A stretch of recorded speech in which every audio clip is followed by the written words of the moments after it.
पाठ निघालेली आहे आणि या परिवर्तन यात्रेचा महत्वाचा जो उद्देश आहे तो उद्देश हा आहे की या देशामध्ये लोकशाही असून सुद्धा ईव्हीएमच्या माध्यमातून ज्यांना लोक लाईक करत नाही, पसंत करत नाही, जे लोक देशद्रोही आहेत ते लोक या देशाच्या सत्तेवर काबीज आहेत आणि ते फक्त आणि फक्त ईव्हीएम मुळे आहे।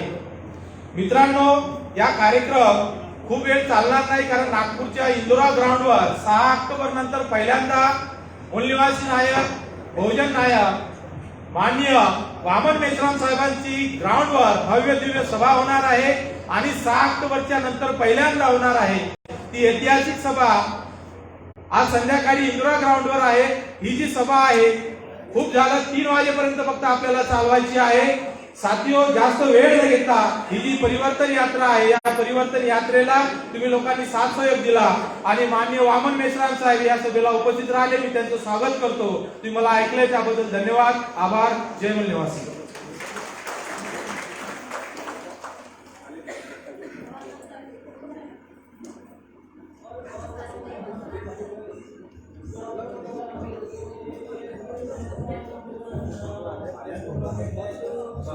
या कार्यक्रमाचं उद्घाटन माननीय सुधीर भाऊ बांगुळ करतील अशी मी त्यांना विनंती करतो। सुधीर भाऊ बांगुळ सर।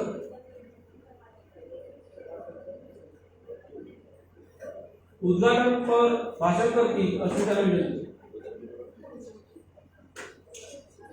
साथियों, जय मूलनिवासी। जोर जुल्म के चक्कर में संघर्ष हमारा नारा है। मित्रांनो, लोकशाही वाचवण्यासाठी सन्माननीय वामन मेश्राम साहेब वर्धा जिल्ह्यामध्ये आले आहे। त्यांच्या खांद्यास खांदा लावून इथे सर्व साथी आपण युवा मित्रांनो, बंधू आणि भगिनींनो, काळ फार कठीण आहे। त्यासाठी तुम्हाला आम्हाला न्यूजच्या विरोधामध्ये लढायची एक ताकद मेश्राम साहेबांच्या माध्यमातून मिळाली। त्यांचे मी सतत आभारी आहोत कारण लोकशाही मला असं की आम्ही मूल निवासी आहोत, इथे जननिवासी आहोत आणि येणाऱ्या काळामध्ये या कार्यास आमचा हायचा वाटा असावा म्हणून आम्ही संभाजी ब्रिगेड ओबीसी युथ क्रांती दल ह्या माध्यमातून सर्व युवक संघटना आमच्या मेश्राम साहेबांच्या पाठीशी आम्ही उभा करतो आहे।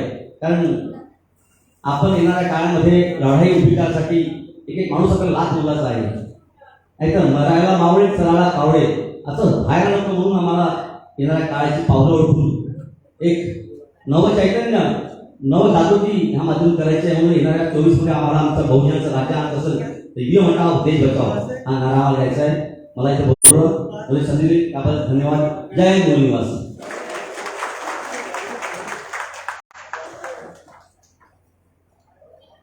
माननीय प्रवीण पेठे सर हे 2 शब्द बोलतील अशी मी त्यांना विनंती करतो।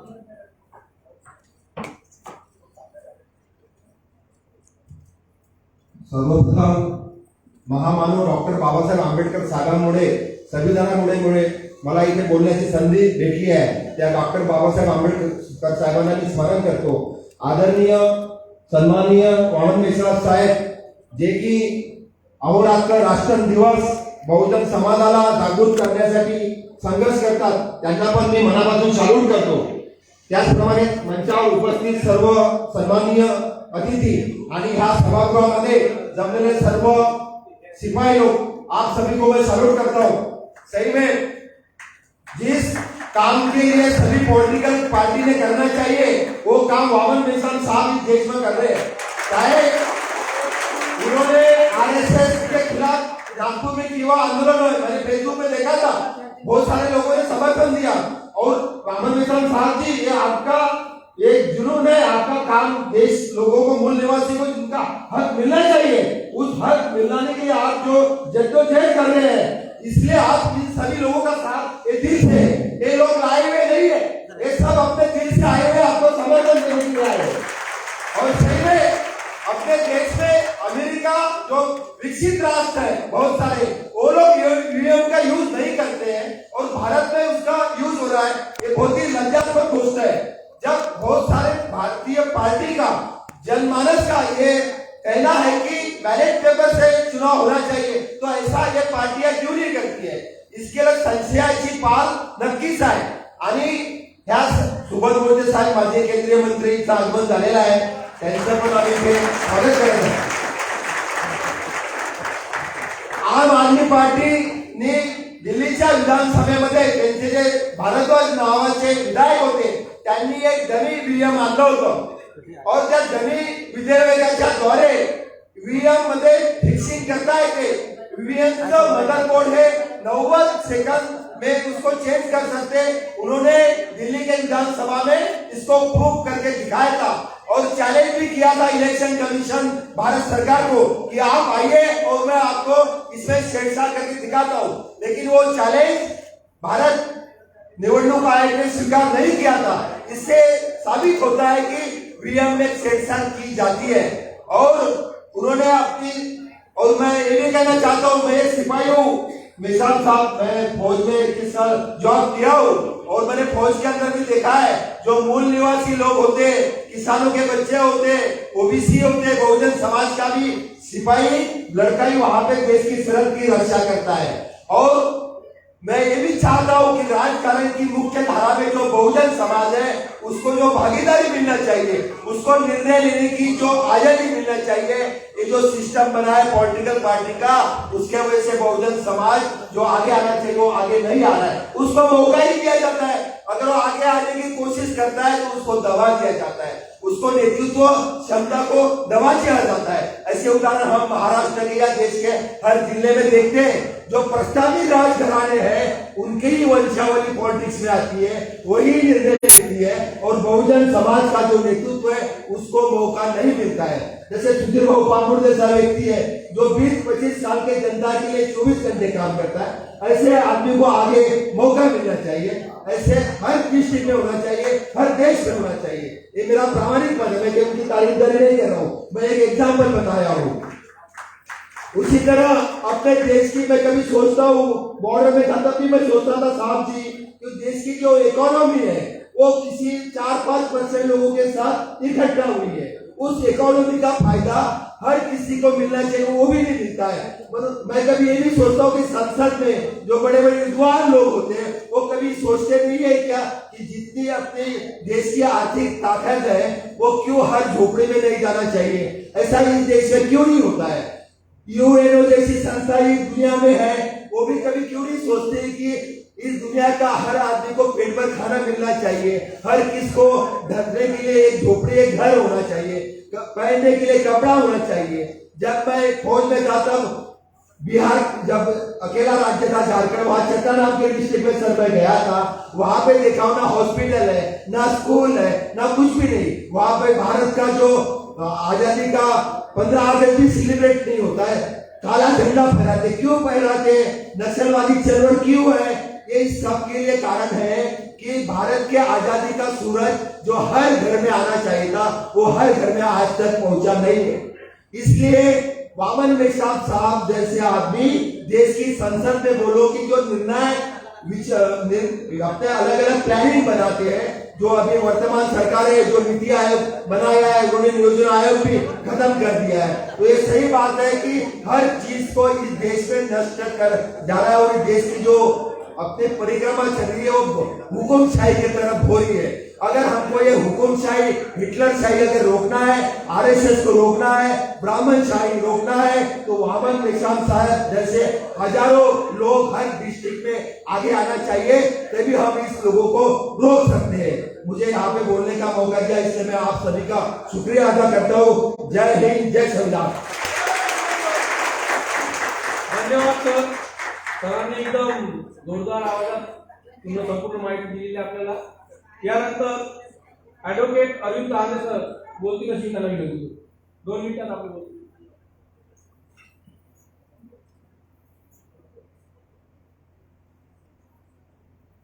दहकते शोलों का आबशार हूं मैं, जुल्म और सितम के साए में पली तलवार हूं मैं.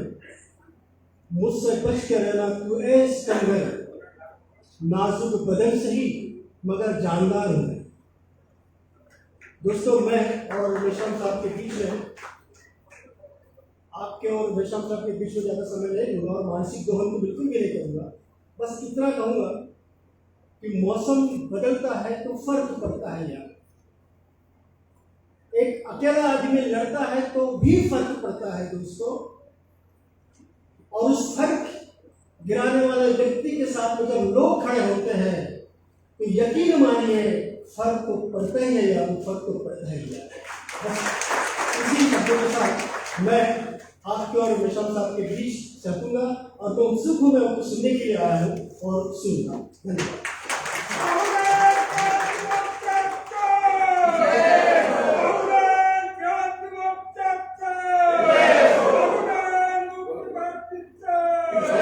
जनांदोलन निधी ज्यांनी ज्यांनी आणला असेल त्यांनी धर्मी सरांकडे जमा करावा अशी मी विनंती करतो। यानंतर सुबोध मोहिते पाटील सर, माजी केंद्रीय ऊर्जा मंत्री यांचे स्वागत आणि वामन मेश्राम साहेब यांचे स्वागत वाघमारे सर करतील अशी त्यांना विनंती करतो।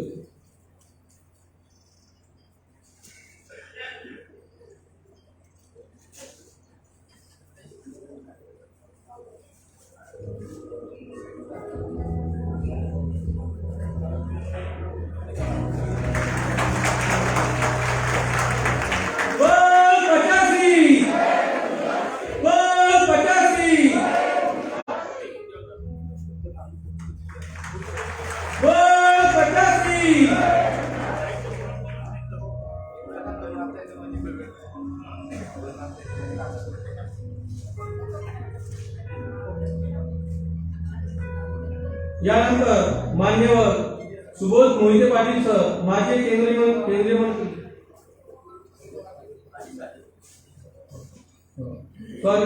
यानंतर राजेश भाऊ राजूरकर हे आपले वक्तव्य मांडतील विचारमंचावर अशी त्यांना विनंती करतो।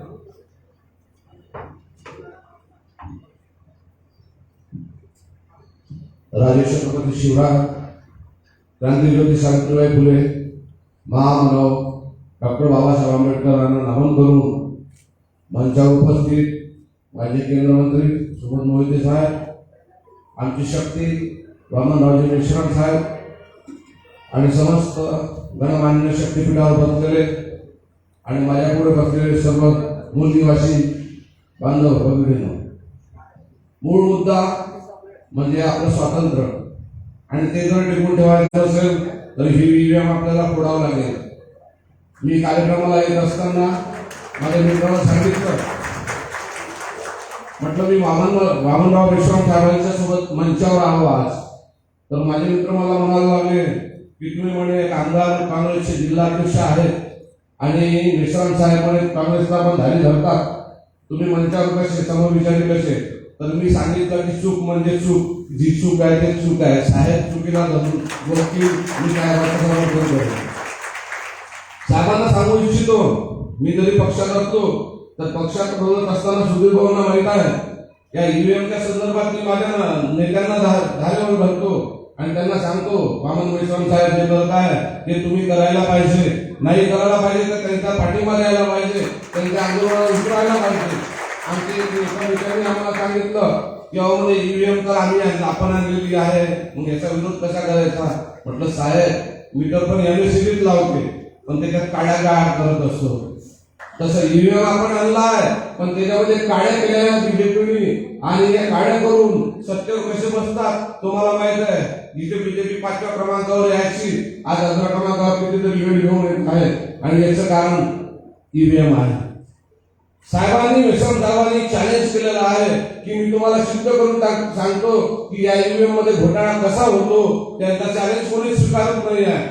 आज साहेब काश्मीरचे कन्याकुमारी निघालेले आहे, आमच्या इथून जाता आम्हाला गर्व आहे, आम्ही स्टेजवर साहेबांसोबत बसलेलो आणि त्यांना समर्थन करत आहोत, पुढेही करत राहू, आणि सर्व विरोधी पक्षाने होऊन मिळून न बसता साहेबांच्या पाठीशी गंभीरपणे उभे राहायला पाहिजे। आणि हे ईव्हीएम जर 2024 मध्ये ईव्हीएम वर मतदान झाले तर बिलकुल नक्की तुम्हाला सांगतो, पुन्हा हे हुकुमशहा इथे सत्तेवर बसतील, केंद्रात येतील आणि तुमचं सार्वभौमत्व, तुमचं स्वातंत्र्य तुमचं हिरावून घेतील। मी बहुजनांना सांगतो, बहुजन म्हणजे काय हे पहिले सर्वांनी समजून घेणं फार महत्वाचं आहे। आमचे पेटे बंधू बोलले की बहुजन, काहींच्या डोक्यात बहुजनाचा अर्थ दुसरा आहे, आणि मी तो ओबीसी समाजावर, तुम्ही ओबीसी आहोत, पण मी ओबीसी समाजावर आरोप करतोय की तुम्ही हा बहुजन या शब्दाचा अर्थ समजलेला नाहीये. मित्रांनो, समजून घ्या आणि एकत्र या. नाही तर तुमचं स्वातंत्र्य तुमच्या कोणाच्या पायाने जोडलं जाईल. आणि मी विनंती करतो, जर तुम्ही 2024 मध्ये ईव्हीएम वर निवडणूक होऊ दिली तर कृपया कुठल्याही बहुजनांनी कुठल्याच आपत्त्याला जन्म देऊ नये. कारण की त्या आपत्त्याला तुम्ही गुलामगिरी जन्म द्या एवढं फक्त. मी बोलत होतो की आमचे नेते विरोध करतात की ईव्हीएम आपण आणली, आपण याचा विरोध कसा करायचा, कसं हे करायचं. मी त्यांना सोपं उदाहरण सांगितलं. आणि मित्र हो, कुणाला समजावून सांगत असताना हे उदाहरण तुम्ही त्यांना सांगू शकता जे मी तुम्हाला आता इथे सांगतो. मी त्यांना सांगितलं की ईव्हीएम मध्ये घोटाळा कसा होऊ शकतो, टेक्नॉलॉजी काय आणि टेक्नॉलॉजी घोटाळा कसा होऊ शकतो. मी त्यांना सोप्या उदाहरणात सांगितलं. म्हटलं, साहेब माझ्याकडे मोबाईल होता जुना, ज्याच्यामध्ये मी माझी ईमेल आयडी टाकली होती. कालांतराने मला माझ्या पत्नीला मोबाईल घेऊन द्यायचा होता, तर मी नवीन मोबाईल घेतला, माझा जुना मोबाईल माझ्या पत्नीला घेऊन दिला.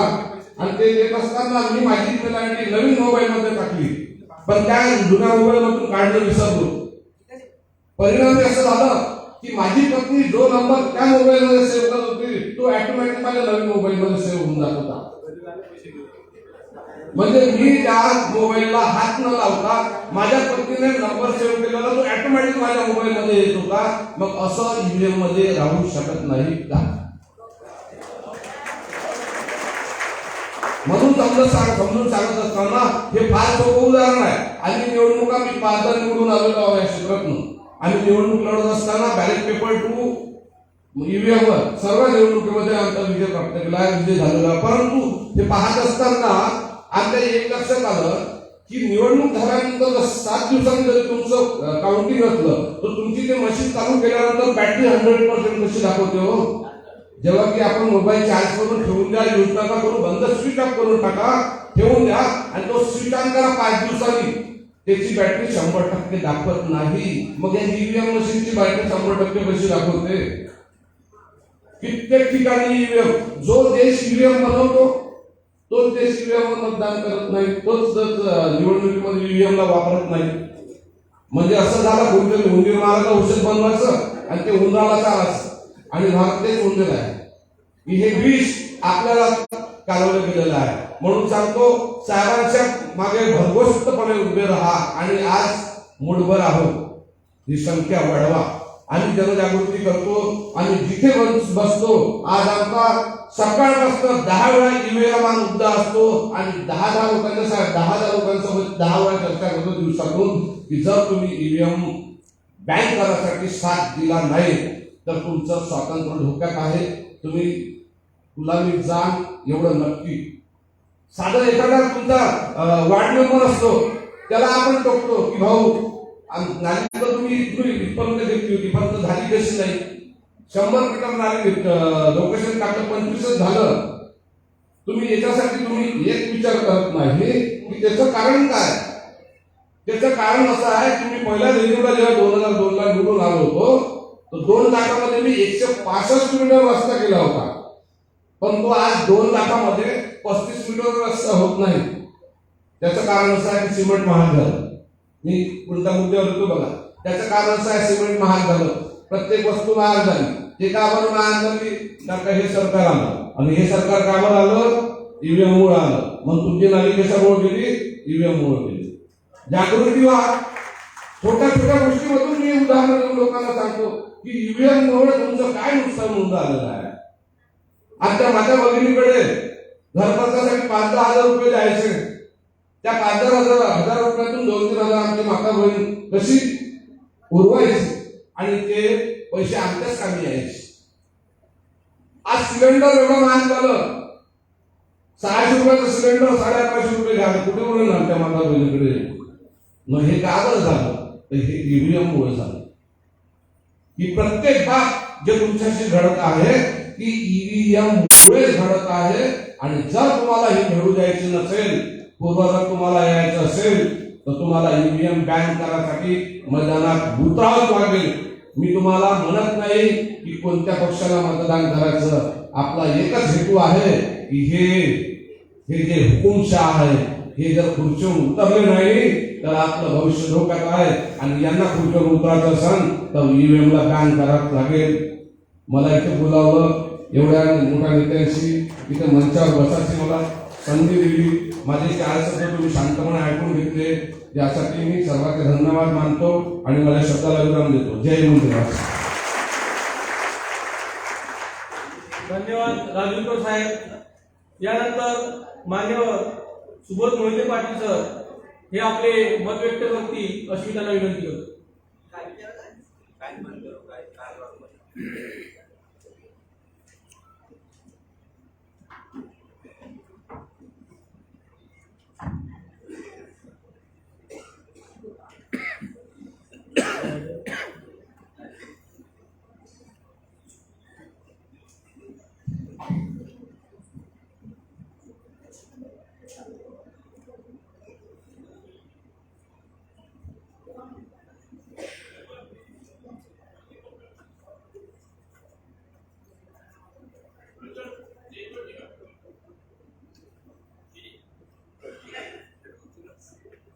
अच्छा, भारत बचाओ, संविधान बचाओ, लोगों को जगाओ और ईवीएम हटाओ.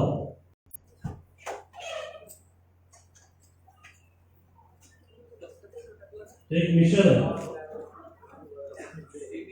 आणि या मिशनला सगळ्यात पहिले समजून घेण्याची गरज आहे. बाबा मेश्राम साहेब आणि मी पहिल्यांदा या डायसवर येत आहे.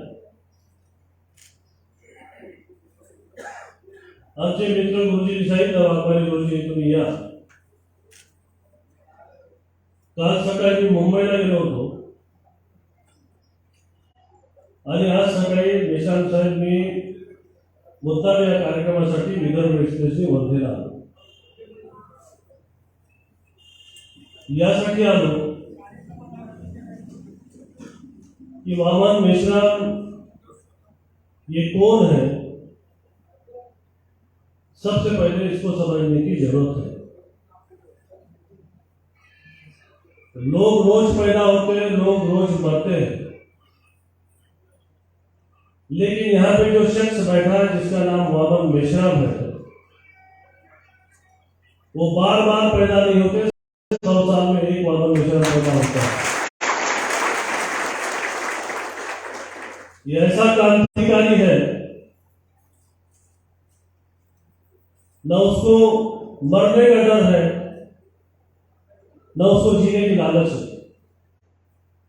उसको मार के भी वो मर नहीं सकता और जिंदा रख के भी सामने वाला जी नहीं सकता. ऐसा ये रसायन है. तारीफ नहीं कर रहा हूं. आज जो काम कर रहे हैं वो कोई नहीं कर सकता, मैं भी नहीं कर सकता. किसी को बोल दो वर्धा से नागपुर रोज पैदल चलो या गाड़ी से चलो, बोले आज से रेस्ट ले ले. एक इंसान अपने जिंदगी के सुख दुख छोड़ के पूरे देश का भ्रमण कर रहा है. कश्मीर से कन्याकुमारी तक जाकर लोगों को जगाना. मुझे लगता है कि आजादी की लड़ाई के बाद में अगर दूसरा कोई क्रांतिकारी इस देश में पैदा होगा तो वामन मेश्राम को जरूर होगा. जैसा कि मैंने बताया कि इस इंसान को कोई डरा नहीं सकता, इसको मार के कोई मार नहीं सकता. उसकी घटना जब मैंने आते आते ट्रेन में देखा कि भाई वामन मेश्राम कौन है. एक आरएसएस ऐसी संस्था है देश में जो बीजेपी को चलाती है, बीजेपी आरएसएस को चलाती है. सामान्य बहन और सामान्य भाई को अगर अत्याचार हो जाए तो प्रोटेक्शन नहीं मिलता, लेकिन आरएसएस को पूरा सीआरपीएफ का प्रोटेक्शन है. अब जानते सीआरपीएफ क्या होता है? ये जो पुलिस वाले खड़े वो सीआरपीएफ नहीं है. सेंट्रल रिजर्व पुलिस फोर्स का प्रोटेक्शन है. मेरे ख्याल से 6 अक्टूबर ना, 6 अक्टूबर में एक व्यक्ति ने नागपुर उन्होंने नारा दिया कि देश को जो संस्था बर्बाद कर रही है उस संस्था को सबक सिखाने के लिए मैं आरएसएस के हेडक्वार्टर में जाऊंगा। एक आवाज में लाखों की तादाद में वहां पे लोग जमा हुए और अकेला आदमी क्रांति की मशाल लेके आरएसएस के हेडक्वार्टर पर चला। पुलिस परेशान होगी, दिल्ली से मैसेज आ रहा हुआ क्योंकि आरएसएस का हेडक्वार्टर पर जाने की कोई आम आदमी की हिम्मत नहीं, कोई नेता की हिम्मत नहीं, कोई पॉलिटिकल पार्टी की हिम्मत नहीं। काफी लगता खतरनाक था यूट्यूब में मैंने जो देखा। पुलिस परेशान हो गई, मुझे लगता पीएमओ से मॉनिटर हो रहा होगा। वहां के पुलिस अफसर को बताया जाए कि एक कदम में आगे बढ़ना नहीं चाहिए, उस आदमी को अरेस्ट करो।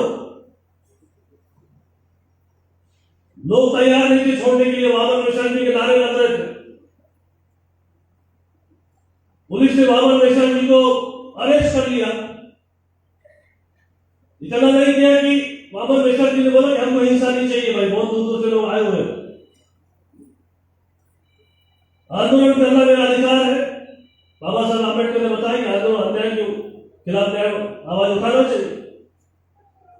मैं आंदोलन कर रहा हूं, वहां तक मुझे जाने नहीं दे रहे, ये तो अन्याय है। फिर भी आप शांति से रहिए, दंगा करने की जरूरत नहीं है, सब लोग अपने अपने घर पे जाओ। पुलिस को देखा नहीं गया, पुलिस ने सोचा होगा कि आरएसएस के खिलाफ जो आदमी आवाज उठा रहा है उसकी कान तोड़ना पड़ेगा। जबरदस्त लाठीचार्ज हुआ मेरे ख्याल से। पुलिस ने बहुत अन्याय किया, उठा के लोगों को गाड़ी में भरा। ये बताने के पीछे मकसद इतना मेरा यहां पे है कि आदमी आम आदमी नहीं, ये क्रांतिकारी आदमी है। जो आपसे सपोर्ट बने, कल मैं शरद पवार जी से भी बात की आपके बारे में, बोला यार वो आदमी अलग बहुत जोरदार। तो इस आदमी को, क्योंकि इसका कोई स्वार्थ नहीं, भाई इसको कोई ग्राम पंचायत में चुनाव लड़ना है, कोई मंत्री बनना है, इसको क्या बनना है। जिस आदमी को कुछ भी नहीं चाहिए वो आदमी अगर मशाल क्रांति के लेके खड़ा हो जाए देश में, तो देश बचाने के उद्देश्य से खड़ा हो जाए, तो मुझे लगता है कि वर्धावासियों में इतना जम के समर्थन करना चाहिए कि आरएसएस में हिंसा।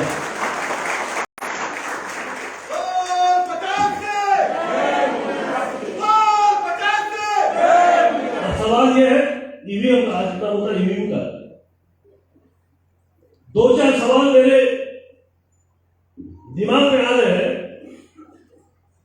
कि जहां भी चुनाव हो, चाहे पार्लियामेंट के चुनाव हो, चाहे विधानसभा के चुनाव, आरएसएस को और बीजेपी को वोट मिलता है 28 to 30% टोटल, और 70% वोट जो है बाकी पार्टी सब मिला के मिलते हैं, चाहे कांग्रेस बीएसपी जितनी भी पार्टी होगी, 23 पार्टी है, 70% वोट की मालिक है 23 पार्टी, और 28-30% की मालिक है बीजेपी। 23 पार्टी ने राष्ट्रपति को यह निवेदन दिया है कि भाई चुनाव बैलेट पेपर से होना चाहिए, क्योंकि हमारा 70% लोग हमारे साथ में है। मेरा सवाल यहाँ पे प्रधानमंत्री जी को यह है कि जब जनता चाहती है 70% देश की चुनाव बैलेट पेपर से होना चाहिए, तो चुनाव क्यों नहीं हो रहा, ये निदान से मैं प्राइम मिनिस्टर को सवाल करना चाहता हूं। जैसा भाई साहब ने बताया कि जब अपन कोई भी वोटिंग मशीन पे जाते हैं, कि हमारे बहन और भाई के दिमाग ये रहता है जाके फायदा क्या है। फिर भी भाई वाला बोलता है जानो कर दो मतदान अपने आदमी को, वो भाई बोलते जा तो रही हूं, लेकिन बटन बोलती भी दबा दूंगी, बटन मैं कोई भी दबा दूंगी, लेकिन वोट तो बीजेपी को जाके फायदा क्या। मेरा सवाल यह है बीजेपी को, आपको मशीन चाहिए कि आदमी चाहिए? जिस मतदाता का भरोसा जिस मशीन से उठ गया है, आप भरोसा मशीन पे कर रहे हैं कि मतदान पे कर रहे हैं? इसलिए अगर आपका भरोसा मतदारों पे होता तब ईवीएम मशीन को कभी नहीं लाते। आपने अपने वाइफ का एग्जाम्पल बताया, यहां से हम सैटेलाइट भेजते, सैटेलाइट कहां से कंट्रोल होता है? जमीन से होता है। अगली मिसाइल कहां से कंट्रोल हो रहा था? जमीन से कंट्रोल होता है। बड़े बड़े बैंक से स्कैम, जो हैकर बैंक तो स्कैम से पैसे निकाल लेते करोड़ों रुपए, कहां से होता है? घर से। पेगासस नाम सुना? पेगासस इजराइल से बैठ के राहुल गांधी का फोन टैप कर दिया। जब मिसाइल हम धरती से मॉनिटर कर रहे हैं, जब पैसे की सुरक्षा बैंक में नहीं है, और पेगासस जैसा इजराइल में बैठ के फोन टैपिंग कर रहा है, तो ईवीएम को टैंपर करना बहुत ही बड़ी बात है। अरे पैसा ही आपका सुरक्षित नहीं है बैंक में, ईवीएम क्या चीज है?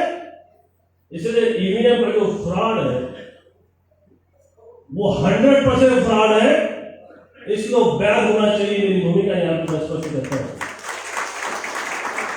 अच्छा, मजे की बात देखो, ईवीएम क्यों इस्तेमाल कर रहे भाई? अमेरिका जैसा, ब्रिटेन जैसा, जापान जैसा देश जो एडवांस कंट्री है, जिसमें टेक्नोलॉजी सबसे वर्ल्ड की सबसे बेस्ट टेक्नोलॉजी है, वो बोलता भैया आपको ईवीएम नहीं चाहिए। राष्ट्रपति का चुनाव 2 महीने चलता है अमेरिका में, आराम से बैलेट पेपर आते, लोग आते, 1-1.5 महीने चुनाव चलता है। बोलता है ईवीएम इसलिए नहीं चाहिए कि ईवीएम टेक्नोलॉजी बेस्ड इंस्ट्रूमेंट है, that can be tampered any time by anything. Prime minister of USA का स्टेटमेंट, मेरा भरोसा नहीं है। जब इतने डेवलप कंट्री में ईवीएम को फेंक दिया गया, बैलेट पेपर से चुनाव हो रहा है, गेम देखो क्या है। एक लॉजिक ऐसा दिया जाता है कि ईवीएम का इस्तेमाल इसलिए किया जाता है कि समय लगता है, फटाफट मशीन से हो जाएगा। अरे भाई, यहां पे मार्च अप्रैल में चुनाव होता है, यूपी बिहार में नॉर्थ में मई में चुनाव होता है, 2 महीने मशीन आप पैराशूट में रखते थे बंद करके। अब 2 महीने मशीन अगर गोडाउन में आप रख रहे हैं तो जल्दी चुनाव कहां हो रहा है? वो 2 महीने में क्या हो रहा है किसको पता चल रहा है?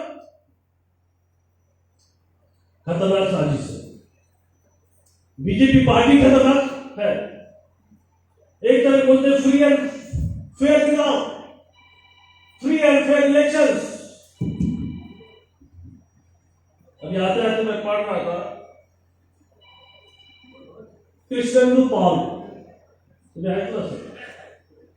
1 अप्रैल को चुनाव हुआ और एक गाड़ी घेर दिया लोगों ने। एक गाड़ी घेरा, लोगों ने समझ नहीं आया पुलिस का ये हो क्या रहा है। धीरे धीरे लोग जमा हो गए। किशनगंज की बात है, लोग जमा हो गए और बाद में पता चल गया वो गाड़ी किसकी है? कृष्णेंदु पॉल नाम का बीजेपी का एमएलए, उसकी गाड़ी है। उस गाड़ी के अंदर एक पोलिंग ऑफिसर बैठा हुआ है, उसके डिक्की में पूरे ईवीएम मशीन लगी हुई है और गाड़ी घेर दिया लोगों ने। वो किशनगंज के पुलिस आए, उन्होंने पूछा क्या हो गया? हर इलेक्शन कमीशन की गाड़ी है प्रोटेक्टेड बाय पुलिस। ऐसा नहीं होता कि ईवीएम लेके कहीं पे भी जा रहे, तो पुलिस की प्रोटेक्शन की गाड़ी गायब हो गई। मशीनें बीजेपी के उम्मीदवार के गाड़ी में आ गई और लोगों ने घेर लिया। लोगों ने घेरने के बाद में लोगों ने प्रसाद के अंदर कांच खोल दिया, वो डर गए लोग। वहां का जो पुलिस ऑफिसर था धीरे से गाड़ी छूटा, गाड़ी में छूट गया। पूरा गूगल पे मजेदार कहानी है। तो पुलिस किशनगंज का एसपी क्या हुआ? बोला साहब ये तो एमएलए की गाड़ी, इसके अंदर ईवीएम मशीन लगी हुई है। एसपी बोले तो समझ गया गेम क्या हो गया। पब्लिक हटे नहीं, एसपी ने लाठीचार्ज कर दिया, फिर भी पब्लिक हटे नहीं क्योंकि अपोजिशन वाले भी आ गए। भाई हो दुख की बात है, गोलीबार भी हो गया, लेकिन 24 घंटे तक इलेक्शन कमीशन ने अपने मुंह नहीं खोला और बताया गया, दूसरे इलेक्शन कमीशन ने बताया कि भारी बारिश की वजह से पुलिस प्रोटेक्शन की गाड़ी गायब हो गई और इस ईवीएम की गाड़ी तो खराब हो गई और उतने में एमएलए की गाड़ी आई और पूरी मशीन हमने सुधार दी। ये जवाब, ये मैं बोल रहा हूं भाई, अरे कोई एमएलए की गाड़ी छोड़ी उसको। ये जो खतरनाक गेम है, ये बहुत डेंजर गेम है। आम आदमी पार्टी का एक बढ़िया कार्यकर्ता था, जो गुजरात में चुनाव आए, उसने एक ही, अरे एलएलबी वाला लड़का था, उसको एक इंटरव्यू वाला गया, भैया बीजेपी में गुजरात में चुनाव चल रहे हैं, क्या बोल रहे हैं, सब महिलाएं उन्हें सब ठीक है क्या? बोला भैया मैं तो कुछ बोलना नहीं चाहता हूँ, एक ही लाइन में बोल देता हूँ कि एक कचौरी 2 समोसा, बीजेपी तेरा 0 भरोसा। वो सारे बीजेपी वाले चले गए। बोला एक कचौरी 2 समोसा, बीजेपी तेरा 0 भरोसा। वो पता चल गया बीजेपी वालों को। वो बेचारा भी LLB जस्ट पास हुआ लड़का, अरे गूगल में स्टोरी है, महिला स्टोरी है। अब पुलिस आई, बोला साला ऐसे कैसे बोल दिया बीजेपी को, एक कचौरी 2 समोसा, इतनी बड़ी पार्टी और बीजेपी का 0 भरोसा। बोला आप तो सब परेशान हैं, इससे क्यों नहीं बोलेंगे? मेरी माँ परेशान है, महिला से मैं परेशान हूँ, रोजगार नहीं है, मेरा बाप परेशान है, किसान को दोपहर दाव दे रहे कहीं दे रहे, मेरे दिल में जो आ गया बोल दिया। 0 भरोसा है तो 0 भरोसा है मुझे, लोकतंत्र में तो मैं बोल सकता हूँ। उस लड़के को रात भर अंदर बैठा और दूसरे दिन छोड़ दिया। लेकिन वहां पे आम आदमी पार्टी की सीट चुन के आई है। कहने का मतलब यह है कि खतरनाक साजिश इस देश में चालू है। अभी रहा सवाल इलेक्शन कमीशन कौन है? राजीव कुमार कौन है भाई? राजीव कुमार जाकर देखो गूगल में क्या है उसका बैकग्राउंड। अरे तो मोदी का चमचा है। देखो मैं कोई किसी खिलाफ बात नहीं कर रहा। राजीव कुमार ये झारखंड में 1988 कैडर का IAS ऑफिसर है, जो मोदी के सरकार में सिविल सेक्रेटरी था अभी तक। रोज मोदी जी को मिलता था और जैसा रिटायरमेंट हो गया दूसरे दिन से उसको इलेक्शन कमीशन बना दिया। अब जो रिटायरमेंट होने के बाद में तो उसको रोजी रोटी किसी ने दे दिया, वो जिसका नमक खाएगा उसकी तरफदारी करेगा या हमारी तरफदारी करेगा? भाई थक जाने वाला आदमी उसको दर्जा दे दिया पूरा। बहुत खतरनाक साजिश चले, सिलसिला की हालत बहुत खराब है, उसी की वजह से हालत खराब है। आपको पता होगा कि पार्लियामेंट में मैं जब था एक अमेंडमेंट लाया गया जिसमें यह बताया गया कि कोई भी पार्टी के कितने भी लोग पार्टी छोड़ के जाए उसको ओरिजिनल पार्टी नहीं दी जाएगी। This is the 10th amendment in the constitution कि कोई भी पार्टी छोड़ के चले जाए उसको ओरिजिनल पार्टी का नाम नहीं दिया जाएगा। तुम अपनी पार्टी बनाओ, कोई भी पार्टी में चले जाओ, मनसे में चले जाओ, बीजेपी में कहीं भी चले जाओ। अरे जिसके बाप ने पार्टी दी वो तुम्हारे बाप की कैसी होगी? इस इलेक्शन कमीशन ने जो गद्दारी की उसका सबक, और इसी पीछे बीजेपी भी उसको सबक जनता सिखाएगी। इस फोरम से मैं यहां पर बोलना चाहता हूं।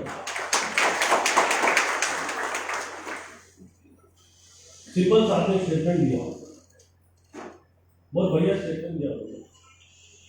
बोला आप समझ रहे होंगे मैं सिलसिला को बचाने के लिए कोर्ट में खड़ा हूं। चीफ जस्टिस इससे पहले में जो था रमन, बोला देखो Ramanna sahab, you are the chief justice of India, standing in front of you not to save the Shivsena party, I am here to save the constitution of India written by Baba Sahab Ambedkar. एक पार्टी को बचाने के लिए नहीं, मैं देश को बचाने के लिए खड़ा हूं। अगर आप एक पार्टी को बचाने के लिए दूसरे पार्टी में अन्याय करेंगे, it will Breach of the constitution of India. ये स्टेटमेंट है सिंपल साहब कि शिवसेना बचाना, ये मैं उनका वकील तो हूं ही, लेकिन उसके खिलाफ अगर ये चले जाता है तो बाबा साहब आंबेडकर ने जो कॉन्स्टिट्यूशन बनाया है उसके खिलाफ आपका डिसीजन होगा, समझ जाना। लास्ट डे का स्पीच देख लीजिए आप रमन्ना जी का। लास्ट डे हमारा chief justice of India Ramana अपने स्पीच में क्या बोल रहे हैं कि brothers and sister I am very sorry. आज तक इंडिया के हिस्से में कोई चीफ जस्टिस ऑफ इंडिया ने सॉरी नहीं बोला कि मुझे माफ कर दो, मुझे माफ कर दो कि कुछ ऐसी बातें थी जो मैंने अपने कैरियर में नहीं कर पाया। समझ गया क्या बोल रहा है? बात मुझे माफ कर दो यार, मेरी कुछ मजबूरी होगी तो मैं नहीं कर पाया, मुझे जाने दो। ये हालत इस देश की। सवाल अब यह है कि हमको क्या करना है। बस इतनी बात करके मैं भाषण खत्म करता हूं। क्या करना है हमको इस माहौल में? क्या करना है? तो लड़ रहा है, जान दे देगा यार। उम्र होती कितनी है? और 29 साल है और जितना जान दे। गेम को समझना है। ये वैसा बीजेपी खतरनाक जो पार्टी है, जो आरएसएस चलाती है, जो बहुजन समाज से कोई लेना देना नहीं है,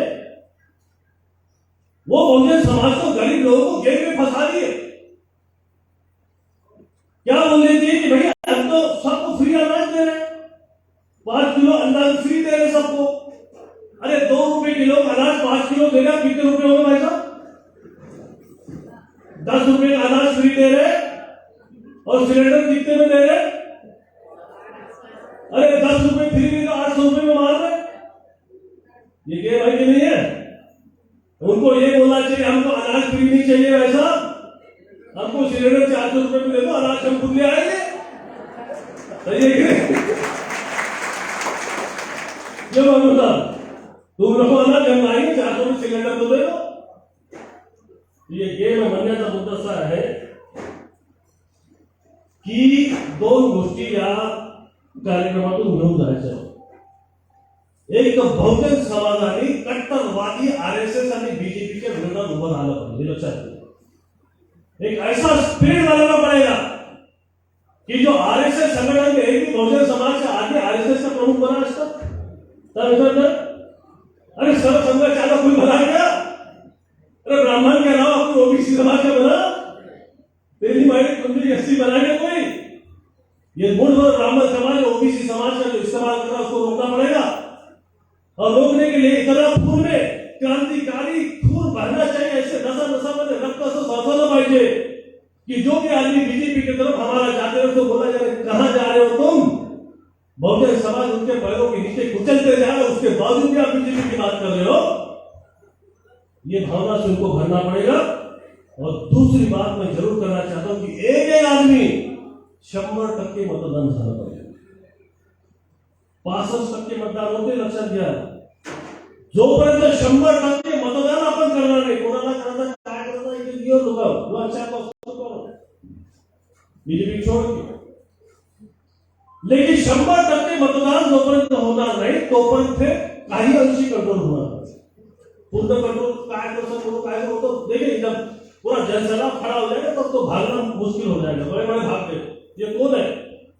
हर शेर को सवा शेर मिलता है. मौत ऐसी होती है कि सारा पानी नहीं मिलता.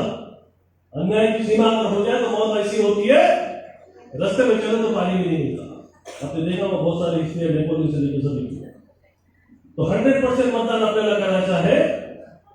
आणि जे प्रलोभन आहे, ये फ्री दे रहे वो फ्री दे रहे वो सब भुलाना है. उस प्रलोभन से बाहर आके कट्टरता के साथ में विरोध करना है. मैं एक बात जरूर यहाँ पे जाते हुए करना चाहूंगा कि ये आदमी जिस नोबल कॉज के लिए doing the hard work and the giving his life to the society, it is a big thing. मैं ये अपील करना चाहता हूँ भारत सरकार की जितनी भी पार्टियां हैं वो तो इनके साथ में नहीं चल रही है, लेकिन मैं इस फोरम के माध्यम से करना चाहता हूँ कि हर पार्टी का आदमी इनके साथ में घूमे लगे, ताकि ये वाहन बने पूरे देश में कि हर पार्टी वाहन वैष्णव जी के साथ में खड़ी है, तब जाके कुछ भाव बनेगा. इन शब्दों के साथ में महाराज वैष्णव जी, मैं आपको बहुत मानता हूँ. आप जो कर रहे हैं वो मैं नहीं कर सकता, हर कोई नहीं कर सकता, लेकिन मेरी जिंदगी में मेरे से जो भी होगा मैं जरूर कदम से कदम मिला के आपके साथ खड़ा रहूंगा. मैं आपको देता हूँ. जय हिंद.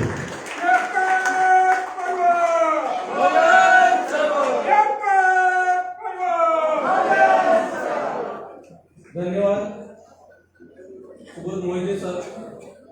यानंतर जनांदोलन निधीची घोषणा करती प्राध्यापक लोहे सर, अशी त्यांना विनंती करतो. ईवीएम भांडाफोड़ राष्ट्रव्यापी परिवर्तन यात्रा पार्ट 2 आदरणीय माननीय मोहन साहब के नेतृत्व में पूरे भारत में ये परिवर्तन यात्रा शुरू हो चुकी है.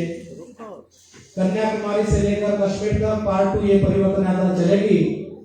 उसके राष्ट्रव्यापी जन आंदोलन के प्रवर्तक माननीय मोहन साहब आज की इस नई सभा के जो उद्घाटक है माननीय सुबोध मोहिते पाटिल साहब, बहुत अच्छा स्पीच रखा, हमारा हौसला अफजाई किया. संगठन की ओर से हम लोग शुक्रिया अदा करता है. उसके साथ साथ वर्धा के जितने भी हमारे सहयोगी साथी है, पदाधिकारी है, जो इस विचार मंच को हमारे साथ शेयर कर रहे हैं, अपनी बात उन लोगों ने रखी है.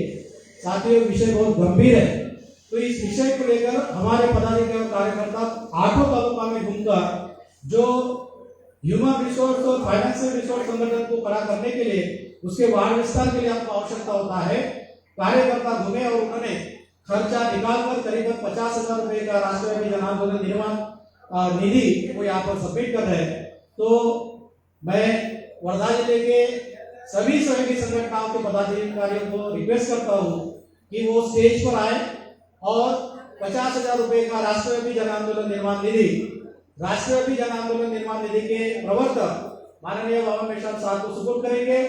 वर्धा, देवली, कुलगांव, ठिकरघाट, सेलू, समुद्रपुर, आरबीएसटी, कारंजा, सभी तालुका के जितने भी पदाधिकारी हैं, सभी महिला पुरुष कार्यकर्ता यहाँ ये राष्ट्रव्यापी जन आंदोलन निर्माण निधि सपोर्ट करने के लिए मंच पर आएंगे, ऐसे रिक्वेस्ट करता हूँ। सभी कार्यकर्ता भारत मुक्ति मोर्चा, बहुजन क्रांति मोर्चा, राष्ट्रीय पिछड़ा वर्ग मोर्चा, छत्रपति क्रांति सेना, भारतीय विद्यार्थी युवा बेरोजगार मोर्चा, बुद्धिस्ट इंटरनेशनल नेटवर्क, बहुजन मुक्ति पार्टी के तमाम पदाधिकारी कार्यकर्ताओं को अनुरोध है कि बहुत समय न गवाते हुए तत्काल विचार मंच पर आए, जोरदार तालियों के साथ में स्वागत किया जाए। 50,000 रुपए का राष्ट्रव्यापी जन आंदोलन निर्माण निधि सुपुर्द किया जा रहा है।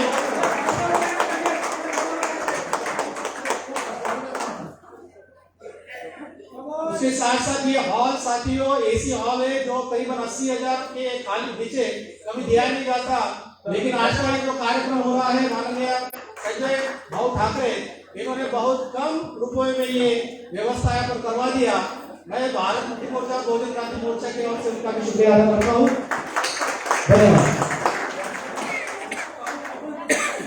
यानंतर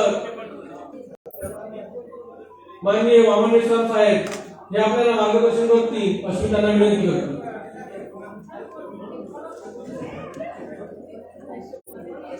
हेलो साथियों, काफी समय हो गया है,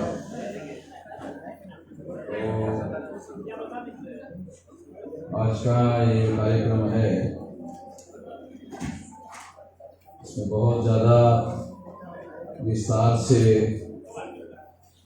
बात मैं नहीं करने वाला हूँ, मगर जो महत्वपूर्ण और मोटी बात है वो मैं खास तौर पर आप लोगों को बताना चाहता हूँ। साथियों, ईवीएम भंडाफोड परिवर्तन यात्रा का सुरू करण्यात आलेली आहे। तर 8 ऑक्टोबर 2013 ला सुप्रीम कोर्टाने ईव्हीएम मशीनच्या विरोधामध्ये निर्णय दिला। त्या निर्णयामध्ये सुप्रीम कोर्टाचं असं म्हणणं आहे की ईव्हीएम मशीनच्या माध्यमातून फ्री, फेअर अँड ट्रान्सपरंट निवडणुका होऊ शकत नाही। फ्री म्हणजे भ्रष्टाचार मुक्त होऊ शकत नाही, फेअर म्हणजे निष्पक्ष होऊ शकत नाही आणि ट्रान्सपरंट म्हणजे पारदर्शी होऊ शकत नाही, असा निर्णय सुप्रीम कोर्टाने दिला। आणि सुप्रीम कोर्टाने दिलं असल्यामुळे आता दुसऱ्या कुठल्याही माणसाला ईव्हीएम मध्ये घोटाळा होतो हे सिद्ध करण्याची आवश्यकता नाही। हे पहिल्यांदा समजून भारतातल्या कुठल्याच नागरिकाला आता ईव्हीएम मध्ये घोटाळा होतो हे सिद्ध करण्याची आवश्यकता संपलेली आहे। तर ते सिद्ध करण्याचं काम सुप्रीम कोर्टाने निर्णय देऊन सिद्ध केलेलं आहे। 8 ऑक्टोबर 2013 ला हा जो निर्णय देण्यात आला त्यासाठी डॉक्टर सुब्रमण्यम स्वामी आणि जी.व्ही.एल. नरसिंहराव यांनी हे सर्व पुरावे घोटाळ्याचे सुप्रीम कोर्टाला दिले आणि त्या पुराव्याची छाननी करून सुप्रीम कोर्टाने हा निर्णय दिलेला आहे की ईव्हीएम मशीनच्या माध्यमातून फ्री, फेअर अँड ट्रान्सपरंट निवडणुका होऊ शकत नाही। आता महत्वपूर्ण मुद्दा काय आहे, जसं या ठिकाणी एका व्यक्तीच्या माध्यमातून असं सांगण्यात आलं की तुम्ही त्या कार्यक्रमाला का जातात, ते तो आनंद मिश्रा काँग्रेसच्या विरोधामध्ये बोलतात असं एका वक्त्यांच्या माध्यमातून बोलण्यात आलेलं आहे. ईव्हीएम मशीन भारतामध्ये आणण्याचं श्रेय काँग्रेसला आहे, ते काँग्रेसचे लोक मानतात. तर त्याबद्दल त्यांच्या प्रामाणिकपणाबद्दल त्यांची प्रशंसा करायला पाहिजे की ते कमीत कमी हे कबूल करतात की त्यांनी ईव्हीएम मशीन आणली.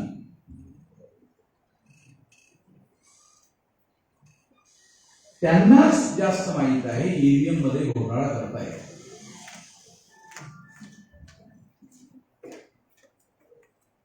कारण ईव्हीएम मशीनच्या बॅकग्राऊंड मध्ये काय की या देशामध्ये कांचनजींनी एक नारा दिला होता, वोट हमारा राज तुम्हारा, नहीं चलेगा नहीं चलेगा. हा नारा दिल्यानंतरच काँग्रेसच्या हायकमांडच्या लोकांनी असं ठरवलं की इतका सोपा नारा आहे, हा सर्व माणसाला कळणारा आहे, त्यामुळे जर आपण याला थोपवलं नाही तर या देशामधील आपलं राज्य हे संपुष्टात येईल. ते थोपवलं पाहिजे म्हणून ईव्हीएम मशीन आणण्यात आली. अभिषेक मनु सिंघवी जे सुप्रीम कोर्टाचे मोठे लॉयर आहेत, ते काँग्रेसचे खासदार आहेत, त्यांनी पार्लमेंटमध्ये ठराव मांडला आणि त्या ठरावा मांडताना त्यांनी असं मांडलं की बूथ कॅप्चरिंग होतंय असल्यामुळे आम्ही ही ईव्हीएम मशीन आणत. ही गोष्ट खरी होती, पण 13 लाख मशीन मध्ये बूथ कॅप्चरिंगचा जो डाटा आहे, मॅक्झिमम डाटा हा 1% आहे. म्हणजे 13 लाख मध्ये 13,000 बूथवर बूथ कॅप्चरिंग चा रेकॉर्ड अवेलेबल आहे. परंतु ईव्हीएम मशीन मुळे 100% घोटाळा प्रत्येक बूथवर करता येतो. बॅलेट पेपर मध्ये 1% करता येतो आणि ईव्हीएम मध्ये 100% करता येतो.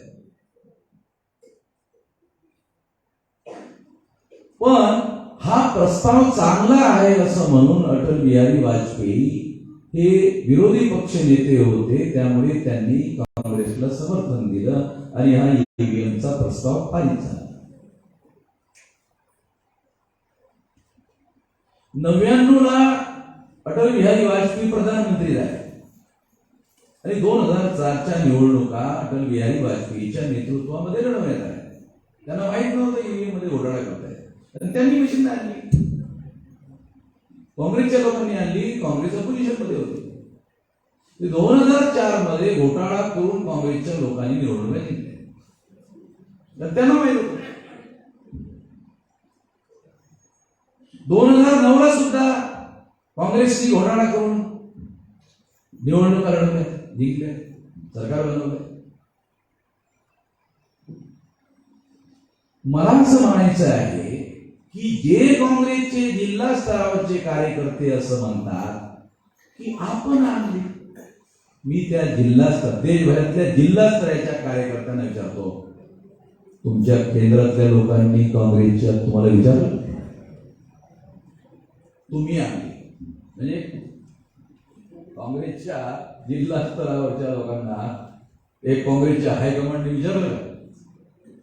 तुम्ही आणले म्हणजे जिल्हा स्तरावरच्या एकाही कार्यकर्त्याला काँग्रेसच्या यासाठी जबाबदार धरलं जाऊ शकत नाही. याला जिल्हा स्तरावरचे कुठलेही कार्यकर्ते जबाबदार नाहीत काँग्रेसचे.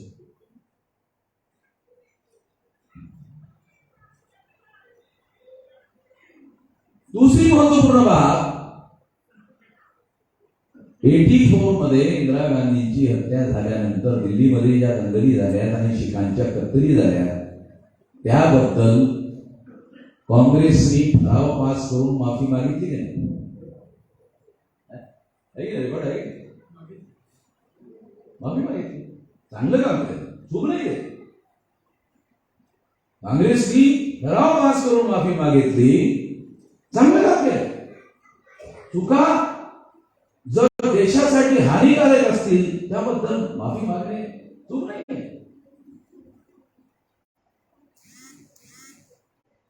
मग ईव्हीएम आणण्याची मोठी चूक जर काँग्रेसने केली असेल तर ती चूक ते दुरुस्त करू शकतात, ते रेझोल्युशन पास करू शकतात.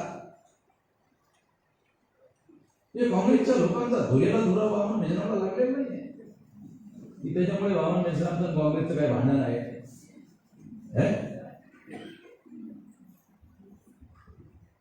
पुण्यामध्ये बीजेपीच्या लोकांच्या विरोधामध्ये ते कॅन्डिडेट निवडून आले, ते माझे 10-15 हजार मी सुद्धा द्यायला सांगितले.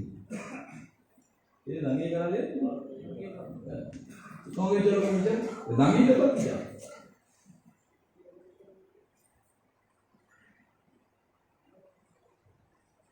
कशासाठी त्यांना ओळखले आम्ही?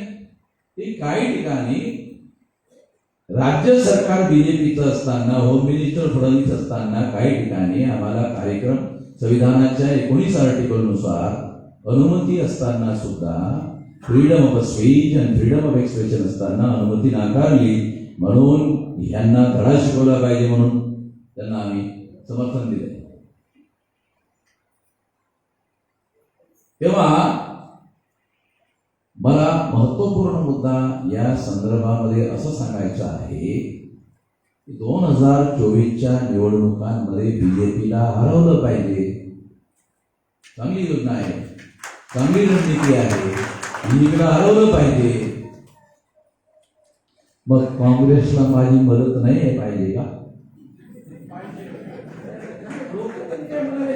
काँग्रेसच्या लोकांना काय किती अक्कल आहे काय म्हणत मी त्याचे पैसे मागून राहिलो का? आरबीआय लोक त्याचे पैसे घेतात त्याचे. मला लोक डेली 1 लाख 2 लाख 3 लाख देतात. लोक देतात, लोकांची चळवळ चालवतोय.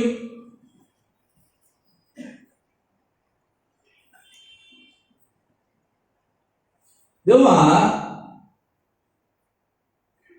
जर 2024च्या निवडणुकीमध्ये बीजेपीला हरवायचं असेल आणि ज्या पक्षाच्या लोकांना हरवायचं असेल त्या लोकांनी 1-to-1 कॅन्डिडेट उभा केला पाहिजे.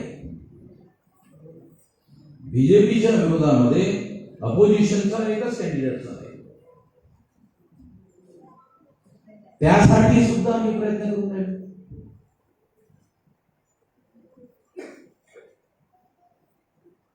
ते बीजेपीच्या लोकांना माहिती आहे. ते बीजेपी पासून मी काय लपून ठेवलं नाही. तुमच्या विरोधामध्ये 2024च्या निवडणुकीमध्ये 1-to-1 कॅन्डिडेट असला पाहिजे. त्यासाठी आम्ही सुद्धा संपूर्ण देशभर कमीत कमी 500 मतदारसंघामध्ये तर आम्ही आहोत. 543 पैकी 674 जिल्ह्यामध्ये आमच्या संघटनात्मक शाखा आहे.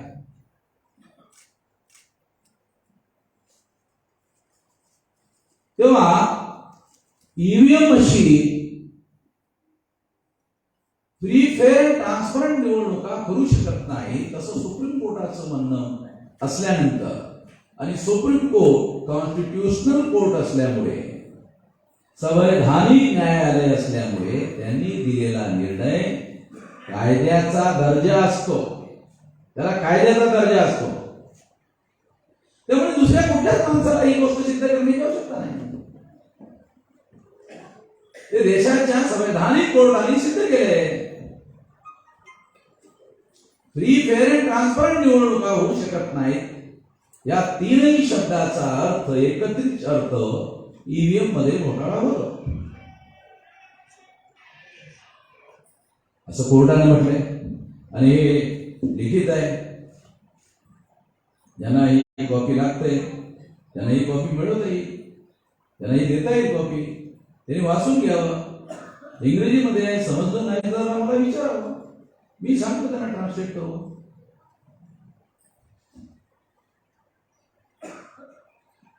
आणि मग सुप्रीम कोर्टाने जेव्हा असा निर्णय दिला, घोटाळा होतो,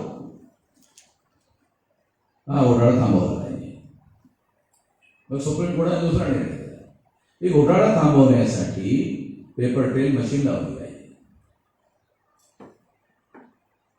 म्हणजे 2004ला एकच मशीन होती ईव्हीएम, 2009ला एकच मशीन होती ईव्हीएम, पण 2014ला 2 मशीन झाले, एक ईव्हीएम आणि एक पेपर ट्रेल. आता या संबंधामध्ये मी थोडं तुम्हाला सांगू इच्छितो, कारण हे सांगणं आवश्यक आहे, कारण हे आपल्या बहुतांश लोकांना कळत नाही. पूर्वी बॅलेट पेपर होता,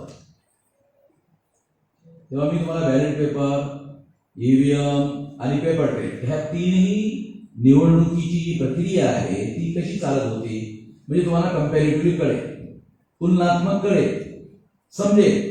मला समजायचं नाही, मला समजलेलं आहे हे देशातल्या लोकांना या बाबतीमध्ये काहीच माहिती नाही, म्हणून मी हे बारीक सारीक बाबी लोकांना समजून सांगतो. हे टेक्निकल बाबी आहे. पूर्वी जेव्हा तुम्ही बॅलेट पेपरवर मतदान करत होता तेव्हा तुम्ही बूथवर जात होता, निवडणूक आयोगाचे कर्मचारी तुम्हाला बॅलेट पेपर देत होते. बॅलेट पेपर दिल्यानंतर तुम्ही काय करत होता, मतदार म्हणून तुम्ही बघत होता कोण कॅन्डिडेट आहेत, कॅन्डिडेटचे नाव होतं. मग निवडणूक निशाण कोणतं आहे, गदा, घोडा, सुवर, कुत्ता, तुम्हाला पण माहिती आहे असे निवडणूक निशाण नसतात. मला पण माहिती. समजावून सांगण्यासाठी उदाहरण देऊन, उदाहरण द्यायला काय होतं, चटकन लक्षात येतं. उदाहरण देण्यासाठी फिर आप सोचते थे किसको वोट दे, किसको वोट दे, किसको वोट दे, चलो इस बार कुत्ते को वोट दे दिया. मग तुम्ही त्यावेळेस ते स्टॅम्प होता, अरे शाई नाही, मग तुम्ही ते अशी शाई घासून लावण्याचा प्रयत्न करत होता. हा, शाई लागलेली आहे. मग ज्या ठिकाणी कुत्र्याचं ते निशाण होतं त्या ठिकाणी तुम्ही ते लावता. हा, बरोबर लागलेलं आहे. आणि मग तुम्ही काय करत होता, हे अशा पद्धतीनं फोल्ड करतो. हे मोठं आहे, हे पण मोठं आहे, हे पण मोठं आहे, थोडं लहान करावं लागेल, कारण बॅलेट बॉक्स मध्ये टाकावं लागणार आहे. मग असं लहान करून तुम्ही बॅलेट बॉक्स मध्ये टाकत होता आणि टाकल्यानंतर निश्चिंत होऊन तुम्ही आपल्या घरी वापस जात होता. असा विचार करत जात होता की मला त्या कुत्र्याला मतदान टाकायचं होतं, त्याला मतदान बरोबर टाकण्यात आलेलं आहे, त्याच्याच नावावर पडलेलं आहे, कुण्या दुसऱ्या माणसाला ते गेलेलं नाही आहे, अशी खात्री तुमच्या मनाला होत होती. आणि मग तुम्ही निश्चित होऊन घरी जात. आता ईव्हीएम आला, आता ईव्हीएम आला, 2004ला ईव्हीएम आलंय, तुम्ही बटन दाबले. जेव्हा 2004ला ईव्हीएम मशीन होतं त्यामध्ये तुम्ही पंजा, हाती, सायकल, कमल का फूल यापैकी कुठल्याही निवडणूक निशाणावर जर तुम्ही बटन दाबलं तर तो स्टॅम्प लागलेलं दिसायला पाहिजे डोळ्यांनी ईव्हीएम मशीन मध्ये. 2004च्या ईव्हीएम मशीन मध्ये ते दिसत नव्हतं.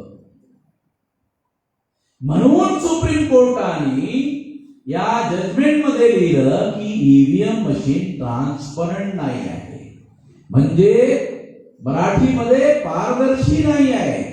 पारदर्शी म्हणजे हे मला दिसत नाही आहे. 2004च्या ईव्हीएम मशीन मध्ये तुम्ही ज्याच्यावर बटन दाबत होता ते दिसत 4ला दिसलं नाही. अटल बिहारी वाजपेयीच्या नेतृत्वामध्ये ते निवडणुका लढले होते, त्यांनी घुटण्याला प्लॅस्टिक लावले होते, तरी ते अडवाणीला प्रधानमंत्री पद द्यायला तयार नव्हते. ते जेव्हा हारले तेव्हा मग दुसऱ्या निवडणुकीत निवडणुकीमध्ये अडवाणीला मोकळी जागा झाली आणि मग 2009च्या निवडणुकीला अडवाणींना प्रधानमंत्री पदाचं कॅन्डिडेट बनवण्यात आलं. मग अडवाणी हारले तेव्हा अडवाणी हारायला नको. मग त्यांनी डाटा गोळा केला तर डाटामध्ये त्यांच्या असं लक्षात आलं की याच्यामध्ये घोटाळा झालेला आहे. डॉक्टर सुब्रमण्यम स्वामी आणि जी.व्ही. नरसिंहरावनी तो डाटा अडवाणीला दिला.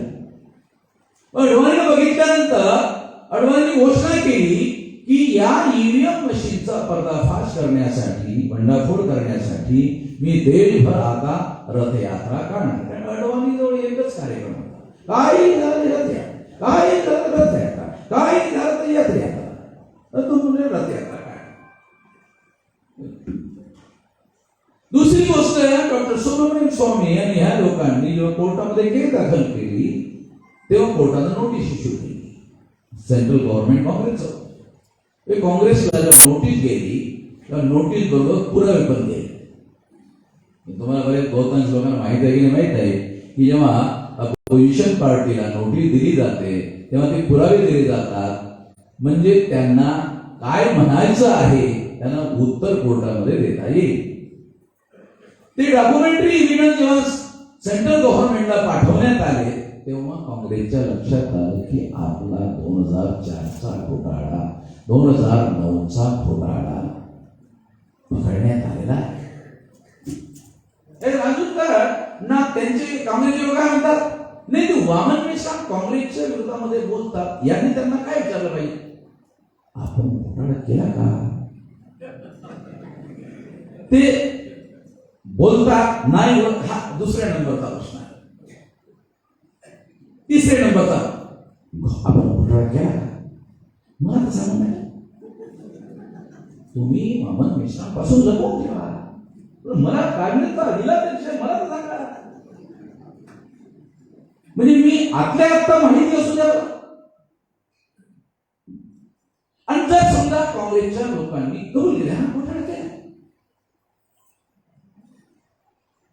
मग काँग्रेसच्या विरोधामध्ये वामन मेश्राम बोलतो त्याच्यामध्ये चूक काय? चूक काय?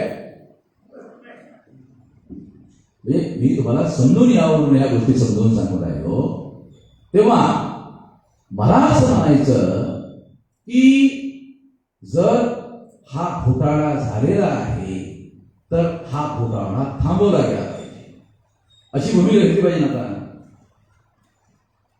दुसरं मत, इमर्जन्सी इंदिरा गांधींनी लागू केली होती. तुम्हाला माहित असेल 77 मध्ये इमर्जन्सी हटवण्यात आली. एवढी मोठी इमर्जन्सी लागू असताना सुद्धा काँग्रेसला 150 जागा निवडून आल्या. पण 2014ला विरोधी पक्ष अधिकृत नेतृत्व देण्यासाठी जेवढ्या जागा लागतात तेवढ्या सुद्धा काँग्रेसच्या निवडून आल्या आहेत. मला वाटतं 42 झाल्या की 43 काहीतरी आल्या होत्या, 55 पाहिजे होत्या. हा म्हणजे अधिकृत विरोधी पक्षाचं नेतृत्व पद देण्यासाठी जेवढ्या जागा आवश्यक होत्या तेवढ्या जागा मिळाल्या नाही. पण इमर्जन्सी लागू केली असताना सुद्धा इंदिरा गांधीच्या त्यावेळेच्या पक्षाला 150 जागा आल्या होत्या.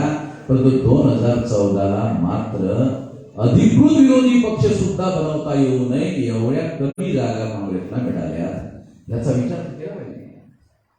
आम्ही तर काँग्रेसचे सदस्य नाहीत, आम्ही काँग्रेसचे नेते नाहीत, पण काँग्रेसने विचार केला पाहिजे याचा. त्यांनी त्यांचा पक्ष चालवायचा आहे, त्यांनी विचार केला पाहिजे एवढं कसं काय खाली गेले.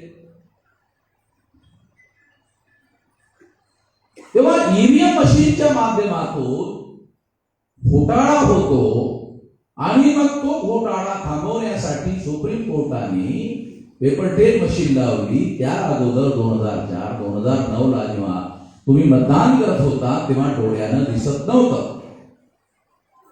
तुमचं जे मत आहे ते जेव्हा इलेक्ट्रॉनिक वोटिंगच्या मशीनच्या आतमध्ये जाते तेव्हा तुमच्या मताचा रेकॉर्ड इलेक्ट्रॉनिक रेकॉर्ड म्हणून ठेवला जातो. आणि इलेक्ट्रॉनिक रेकॉर्ड डोळ्यांनी दिसत नाही. जे इलेक्ट्रॉनिक रेकॉर्ड आहे ईव्हीएम मशीनचं ते डोळ्याने दिसत नाही. ईव्हीएम मशीन मध्ये मतदान करताना नाही आणि मतदान करून आतमध्ये ते जात असताना इलेक्ट्रॉनिक रेकॉर्ड आहे ते डोळ्यानं दिसत नाही, कारण त्याचा फिजिकल एव्हिडन्स असत नाही. तसा बॅलेट पेपर मध्ये फिजिकल एव्हिडन्स असतो, तसा इलेक्ट्रॉनिक रेकॉर्डचा फिजिकल एव्हिडन्स असत नाही. म्हणून काय होतंय, साऱ्या जगातले एक्सपर्ट असं मानतात की इलेक्ट्रॉनिक रेकॉर्ड ट्रान्सफरेबल होता है. आता या ठिकाणी मी एक मेसेज टाईप करतो आणि कुठल्याही XYZ माणसांना हे इलेक्ट्रॉनिक इन्स्ट्रुमेंट आहे मोबाईल, ते ट्रान्सफर करू शकतो. मोबाईल टू मोबाईल म्हणजे हा डाटा ट्रान्सफरेबल आहे. इलेक्ट्रॉनिक वोटिंग मशीनचा डाटा ट्रान्सफरेबल साऱ्या जगात लोक मानतात. म्हणून विकसित राष्ट्रांनी ही मशीन निवडणूक लढवण्याच्या लायकीची नाही असं सांगितलं. आता फिजिकल एव्हिडन्सच्या संबंधामध्ये मी तुम्हाला आणखी एक महत्वपूर्ण पुरावा देतो की तुम्ही जेव्हा बॅलेट पेपरवर मतदान करता तेव्हा त्या ठिकाणी कमलच्या फुलावर तुम्ही स्टॅम्प मारलेला आहे, त्यानंतर पंजावर स्टॅम्प मारलेला आहे आणि दोनही स्टॅम्प वेगवेगळे आहेत, दोनही बॅलेट पेपर वेगवेगळे आहेत. तेव्हा हा कागद, हा बॅलेट पेपर जो पंजाचा आहे तो कमळच्या फुलामध्ये ट्रान्सफर करता येत नाही आणि कमळच्या फुलाचा बॅलेट पेपर पंजावर ट्रान्सफर करता येत नाही, कारण फिजिकल एव्हिडन्स अलग अलग है. तसं इलेक्ट्रॉनिक रेकॉर्ड डोळ्यांनी दिसत नसल्यामुळे आणि त्याचा फिजिकल एव्हिडन्स नसल्यामुळे तो ट्रान्सफर करता येतो.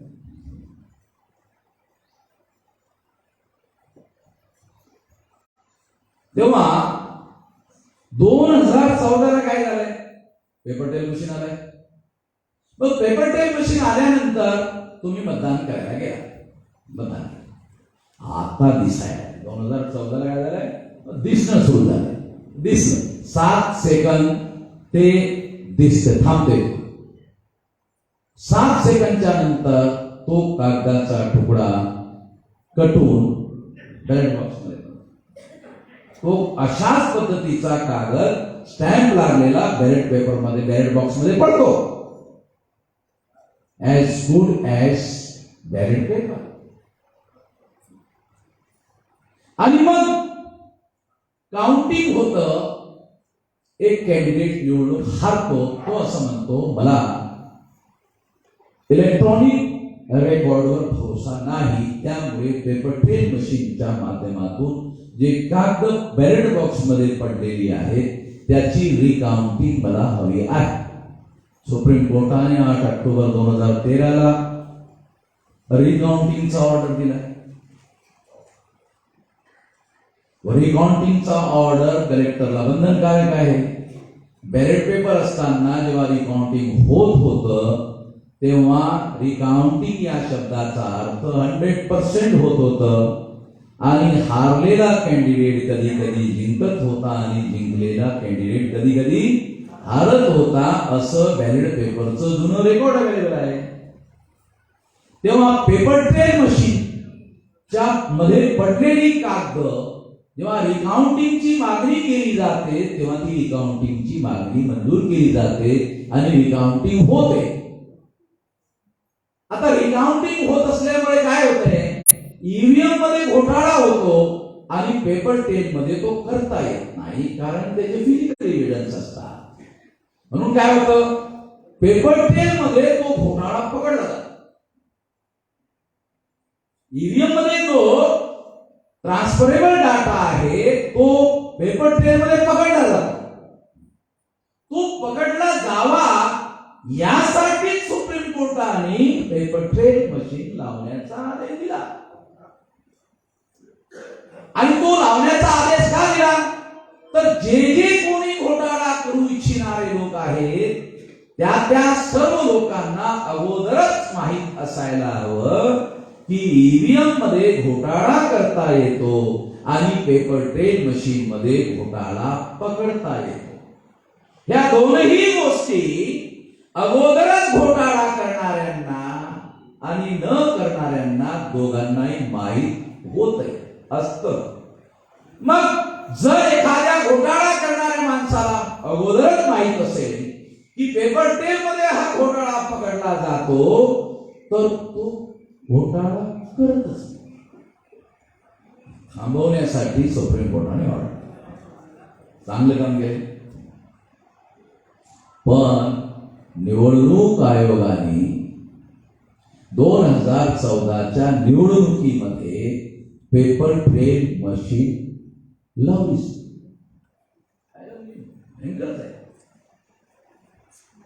आता लावलीच नाही ही भारतीय प्रजेला, जनतेला, मतदाराला माहीतच झालं नाही. का माहीत झालं नाही? दोन कारण. एक तर ही पेपर ट्रेल मशीन 0.33%च लावण्यात आली. हे कंटेम्प्ट ऑफ कोर्टचा आरोप येऊ नये म्हणून कुठे लावली? नागालँड, मिझोरम. बहुतांश लोकांना नागालँड, मिझोरम कुठे हे माहिती नाही.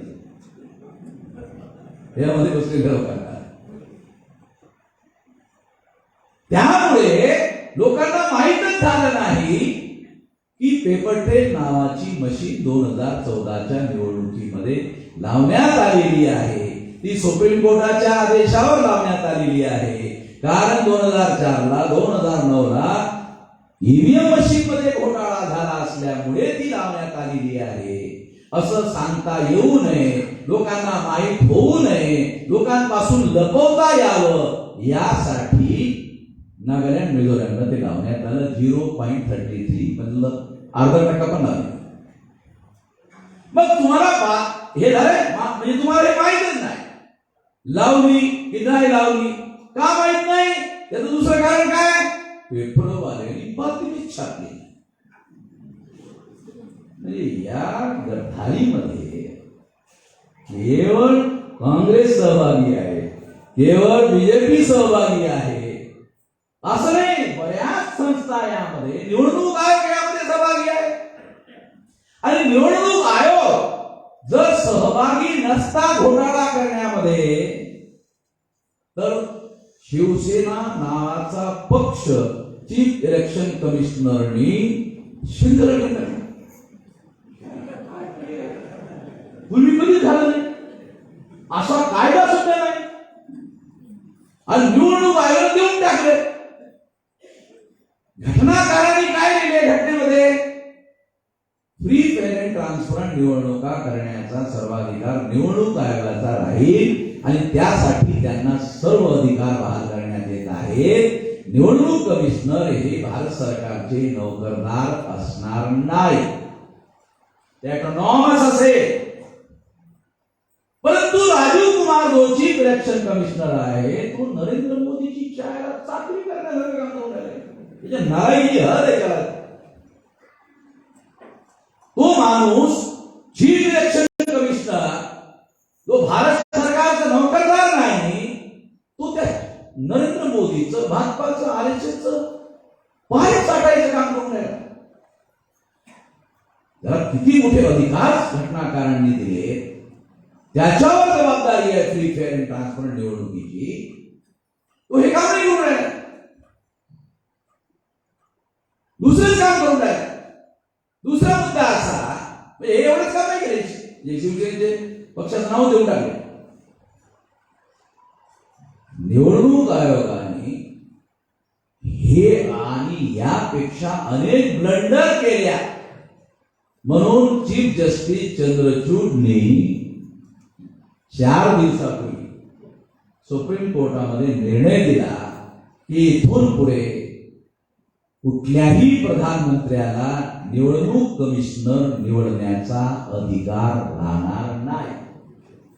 बातमी वाचली. हे एवढी मोठी घटना चीफ जस्टिसने घेतली. पागल आहे चीफ जस्टिस. एवढा मोठा निर्णय घेतला. निवडणूक कमिशनर हे आपली जबाबदारी पार पाडत नाही हे बघितल्यानंतर चीफ जस्टिसने हा निर्णय घेतला. म्हणजे अशी नालायक माणसं चीफ इलेक्शन कमिशनर आणि कमिशनर निवडले जातात.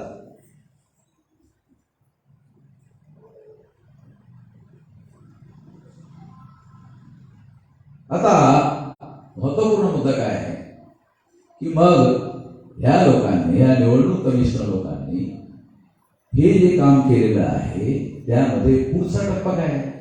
निवडणूक आयोगाने 2014ला पेपर ट्रेल मशीन म्हणजे घोटाळा पकडणारी मशीन लावली नाही. 2014ला लावली नाही, 2015ला लावली नाही. कारण आमच्या देशामध्ये 36 राज्य आहेत. एव्हरेज दरवर्षी 7 राज्याच्या विधानसभा निवडणुका निवडणूक आयोगाला मॅन्डेटरी बंधनकारक कंडक्ट कराव्या लागतात. 36 राज्य आहेत. पूर्वी 35 होते. म्हणजे एव्हरेज 7 राज्याच्या निवडणुका कराव्या लागत होत्या.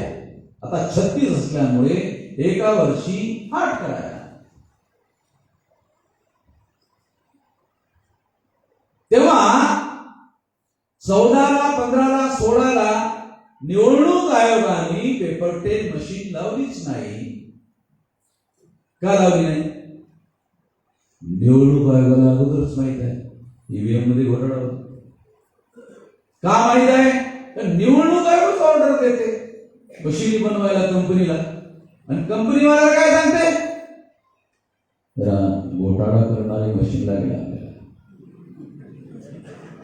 कंपनीवाला काय सांगते की आम्हाला घोटाळा करणारी मशीन लागेल. मग तो कंपनीवाला काय म्हणतो? जरा जास्त पैसे लागतील. बरोबर आहे. कारण 2 नंबरी काम करायचं म्हटल्यानंतर ते कायदेशीर पैशामध्ये होत नाही. जे 2 नंबरी काम असतं त्यासाठी जास्त मोजावं लागतं. ऑफिसमध्ये लगावते मोजावं लागते. जेवढे पैसे द्यावं लागतं ऑफिसला जास्त द्यावं लागतं बाबूला. मग बाबू देऊन नाही. बाबू ते बेकायदेशीर असं देतात असं. मग कंपनीने कमिशनरला म्हटलं आम्ही तुम्हाला स्वस्त मशीन देऊ शकतो, पण त्या मशीननी इमानदार असते. इमानदार मशीन आम्हाला नको, घोटाळा करणारीच पाहिजे. पण जास्त पैसे आमच्या कुठले खिशातले जातात पैसे? हे देशातले लोक टॅक्स पेयर आहेत. ते टॅक्स देतात. त्या टॅक्स मधून आम्ही ह्या मशीन खरीदतो. गरीबातला गरीब माणूस जो कधी कधी भाजी खायला मिळत नाही म्हणून मिठाबरोबर भाकरी खातो, जास्त मीठ खातो. डॉक्टर टाटा बिर्लाला काय म्हणतो? जास्त मीठ खाओ ना. गरीब समझ के रखा क्या हमको? ज्यादा नमक खाने के लिए मना कर रहे हो? नहीं, इसका गरीब के साथ कोई संबंध नहीं है. तो क्या संबंध है? ज्यादा नमक खाने से ब्लड प्रेशर बढ़ता है. अच्छा, ये बात है. कोई गरीब आदमी ज्यादा नमक खाता है तो उसका ब्लड प्रेशर क्यों नहीं बढ़ता?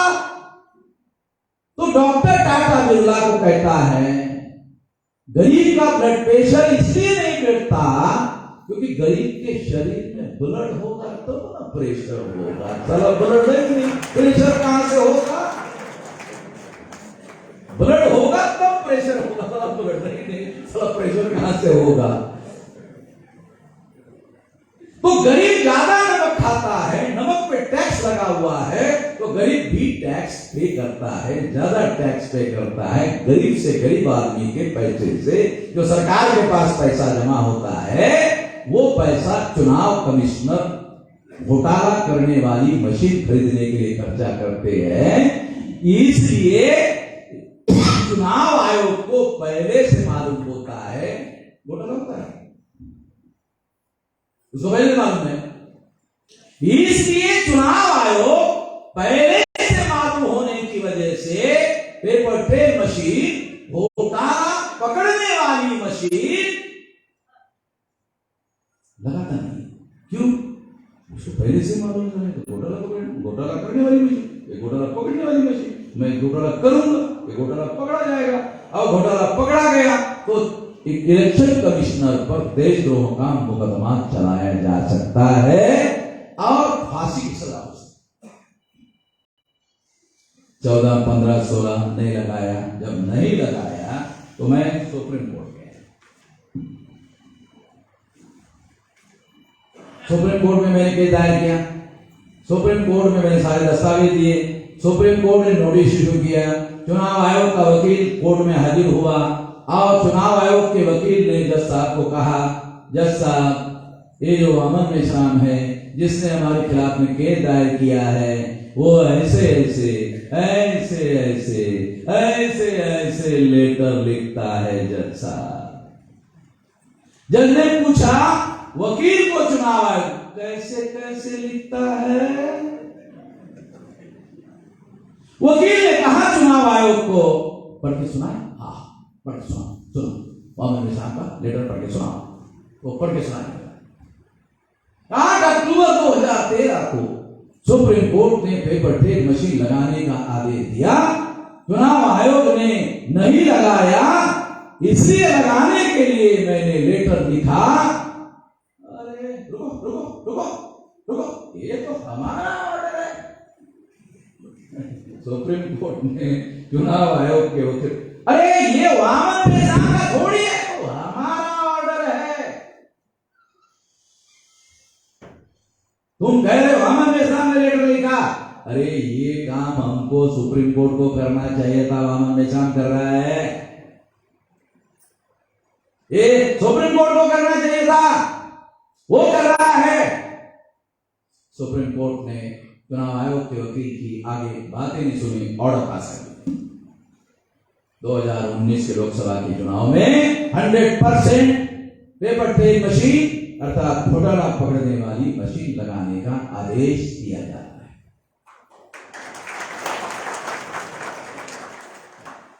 अब नरेंद्र मोदी को लगा सलाम को 14 तक तो ठीक हो गया।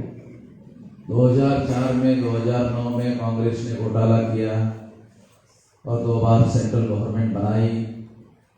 जब नोटिस इशू हुआ तो कांग्रेस के लोगों ने अरुण जेटली को, सुषमा स्वराज को संपर्क किया कि अडवाणी जी को रोका जाए, देश खतरे में पड़ेगा।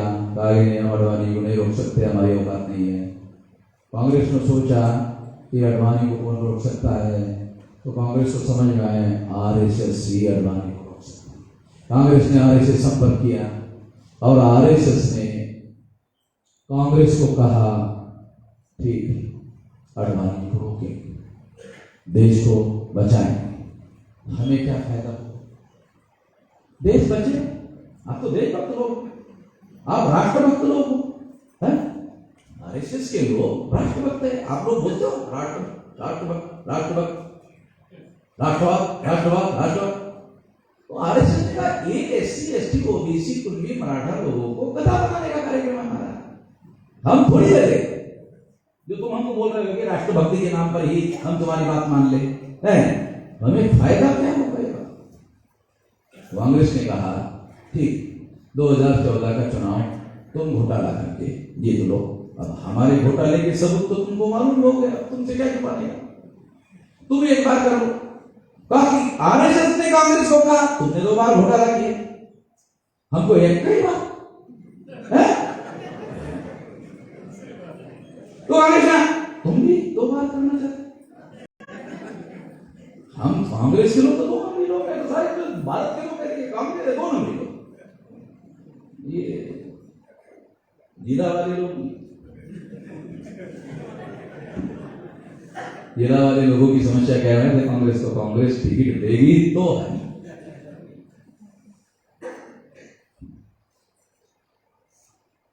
तो इस तरह से ये जो बहुत भयंकर बात 2014, 2015, 2016 को जब नहीं लगाया गया और सुप्रीम कोर्ट ने मेरे फेवर में जब ये निर्णय दिया गया, 100% पेपर ट्रेन मशीन लगाने का आदेश दिया, तब आरएसएस बीजेपी को लगा कि अब हम चुनाव नहीं जीत सकते। वामन मेश्राम ने टांग अड़ा दिया है।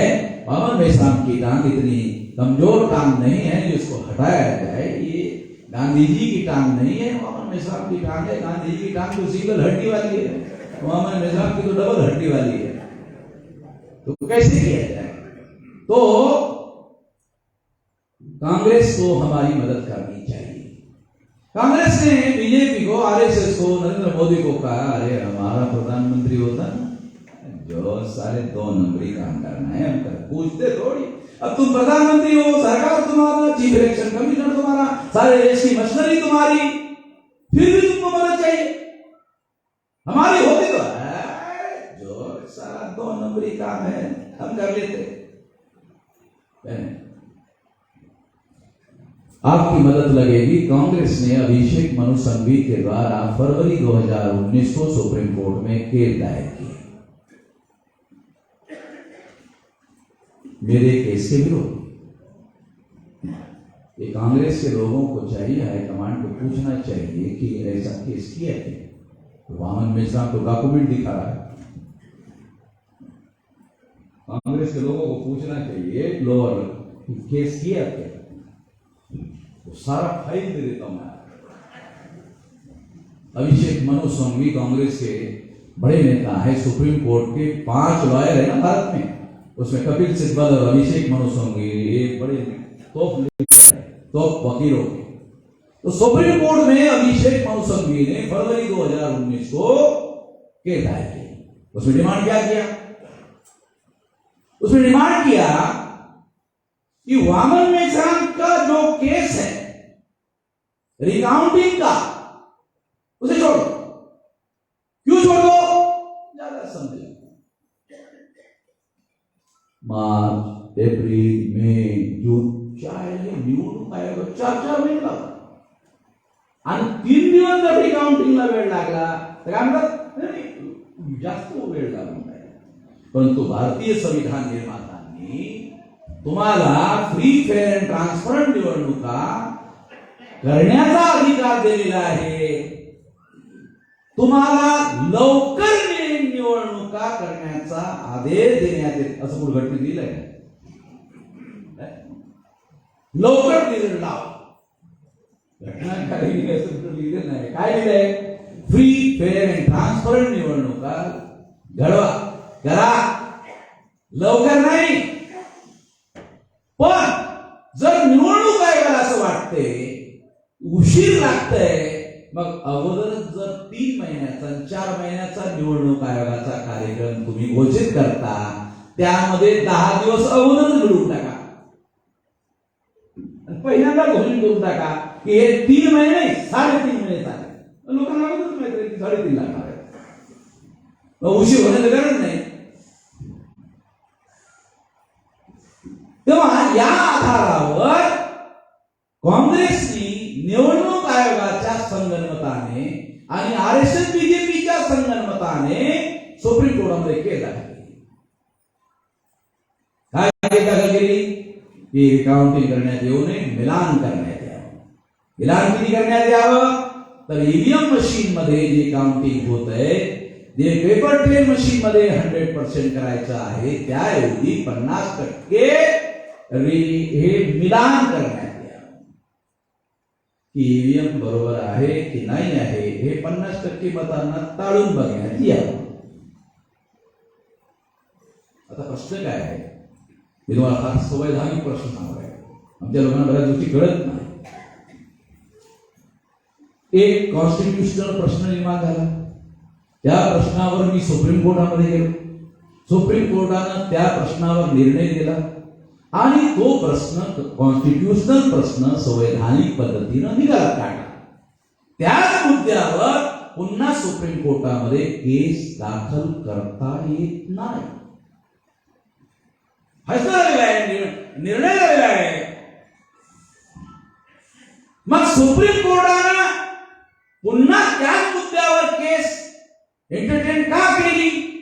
तो जो चीफ जस्टिस ऑफ इंडिया होता रंजन गोगोई, त्याच्यावर एका महिलेने विनयभंगाचा आरोप केला. मग चीफ जस्टिसच्या नंतर दुसरा नंबरचा जज होता सुप्रीम कोर्टामध्ये नागपूरचा RSSचा त्याचा दादा बोबडे. त्यांनी ते वकिलांचं संघटन बनवलं. तो RSSच्या वकील अध्यक्ष त्याचा पोत्रा नातू हा दुसऱ्या नंबरचा जज होता जस्टिस बोबडे. त्याच्या अध्यक्षतेखाली 7 जजचं बेंच बसलं. रंजन गोगोईला निर्दोष होते. त्या बाईनी खोटी आरोप केले की खरे केले याची चौकशी करण्यासाठी जस्टिस पटनाईकच्या नेतृत्वामध्ये चौकशी समिती नेमली. जस्टिस पटनाईकनी त्या बाईला निर्दोष सोडले. दोघे निर्दोष. आश्चर्यकारक गोष्ट कशी आहे. आणि रंजन गोगोई जर निर्दोष आहे तर बाईने खोटा आरोप केला. आणि बाईने खोटा आरोप केला याचा अर्थ बाई दोषी आहे. आणि बाई जर दोषी आहे तर पटनाईक निर्दोष सोडलं. आणि पटनाईकने निर्दोष सोडलं आणि बोबडे सुद्धा दोघांनाही निर्दोष सोडलं. जगाच्या इतिहासामध्ये असं कधी झालं. बातमी आली, मी वाचली, ऐकली, माझ्या लक्षात आलं की पडद्याच्या पाठीमाग खिचडी चांगली पकलेली आहे. 8 एप्रिलला जस्टिस रंजन गोगोईने निर्णय दिला 50% मिलान होणार नाही, 1% आणि हा 1%चा निर्णय कशासाठी? रिकाउंटिंगचा जो ऑर्डर वामन मेश्रामचा आहे त्याला खाली दाबण्यासाठी. म्हणजे सांगता यावं निवडणूक आयोगाला की नाही हा करंट डिसिजन आहे, हा जुना निर्णय आहे आणि हा करंट आहे म्हणून आम्ही करंट लागू करणार. आणि अशा पद्धतीनं 2019च्या निवडणुकीमध्ये नरेंद्र मोदीला प्रधानमंत्री बनवण्यासाठी काँग्रेसनी पूर्णतः मदत केली. काँग्रेसचे लोक काय सांगतात आम्हाला, बीजेपी बरोबर आमचं हार्डवेअर आहे, वयर नाही हार्डवेअर आहे. आणि बीजेपी वाले काय म्हणतात, आमचं काँग्रेस बरोबर हार्डवेअर आहे. आणि पार्लमेंट जेव्हा सुटते ना दिल्लीमध्ये तेव्हा ते इथं कॅन्टीन आहे, त्या कॅन्टीन मध्ये बाजूच्या खुर्चीवर बीजेपी वाला आणि इकडच्या खुर्चीवर काँग्रेस वाला आणि काँग्रेस वाला बीजेपी चिकन का देना क्या नहीं यार मटन खाने चल ठीक है मटन खाते कल चिकन खाएंगे. दोघं तिथं बसून म्हणजे काँग्रेसच्या जिल्हावाल्याला काही माहित आहे, जिल्ह्याची लोक याच्यात सहभागी पण नाही. हे सर्व चाललेलं आहे. पण आम्हाला मात्र सांगतात की नाही आमची तो फार हार्डवेअर आहे. एक ब्राह्मण गया तो दूसरा ब्राह्मण आता है, दूसरा ब्राह्मण गया तो पहला ब्राह्मण आता है. कांग्रेस की स्थापना चटर्जी, मुखर्जी, बनर्जी, गोखले, तिलक, आगरकर ब्राह्मणों ने की और बीजेपी की स्थापना RSS के ब्राह्मणों ने की. दीनदयाल उपाध्याय को उसका राष्ट्रीय अध्यक्ष बनाया संस्थापक और श्यामा प्रसाद मुखर्जी बंगाली ब्राह्मण को बनाया. और जनसंघ को जब नाम परिवर्तन हुआ भारतीय जनता पार्टी तो पहला राष्ट्रीय अध्यक्ष पंडित अटल बिहारी वाजपेयी, वो भी ब्राह्मण.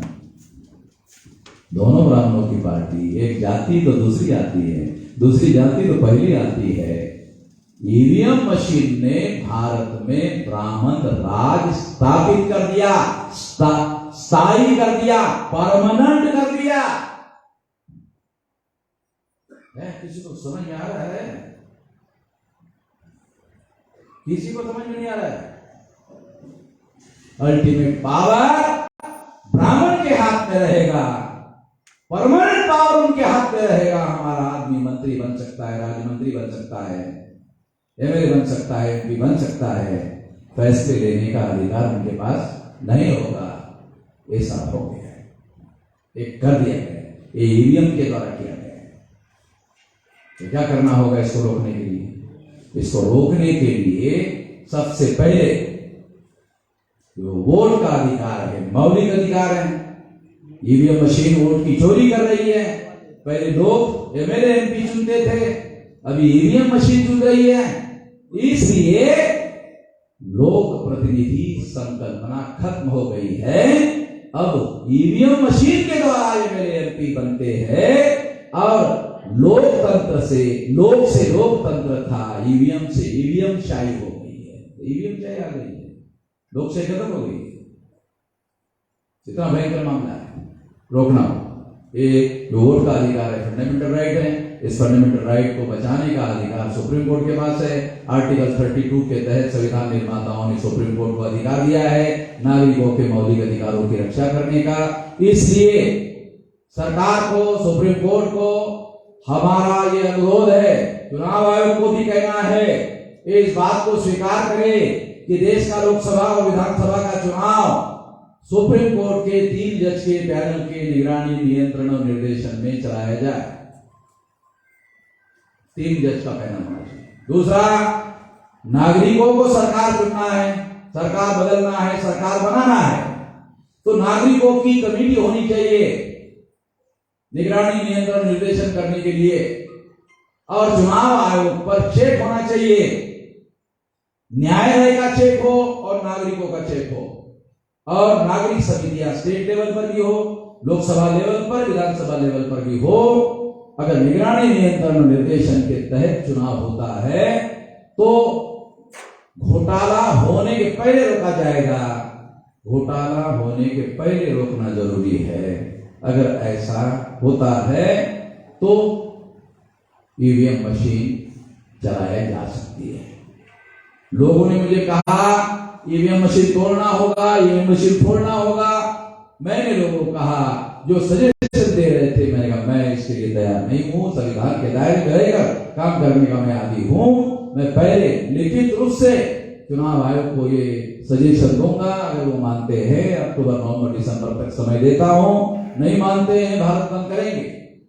आप लोगों को याद होगा सीए, एनसीआर, एनपीआर, एनआरसी, ये जो कानून सेंट्रल गवर्नमेंट ने बनाया था, उस कानून के लागू करने के विरोध में मैंने भारत बंद करवाया था।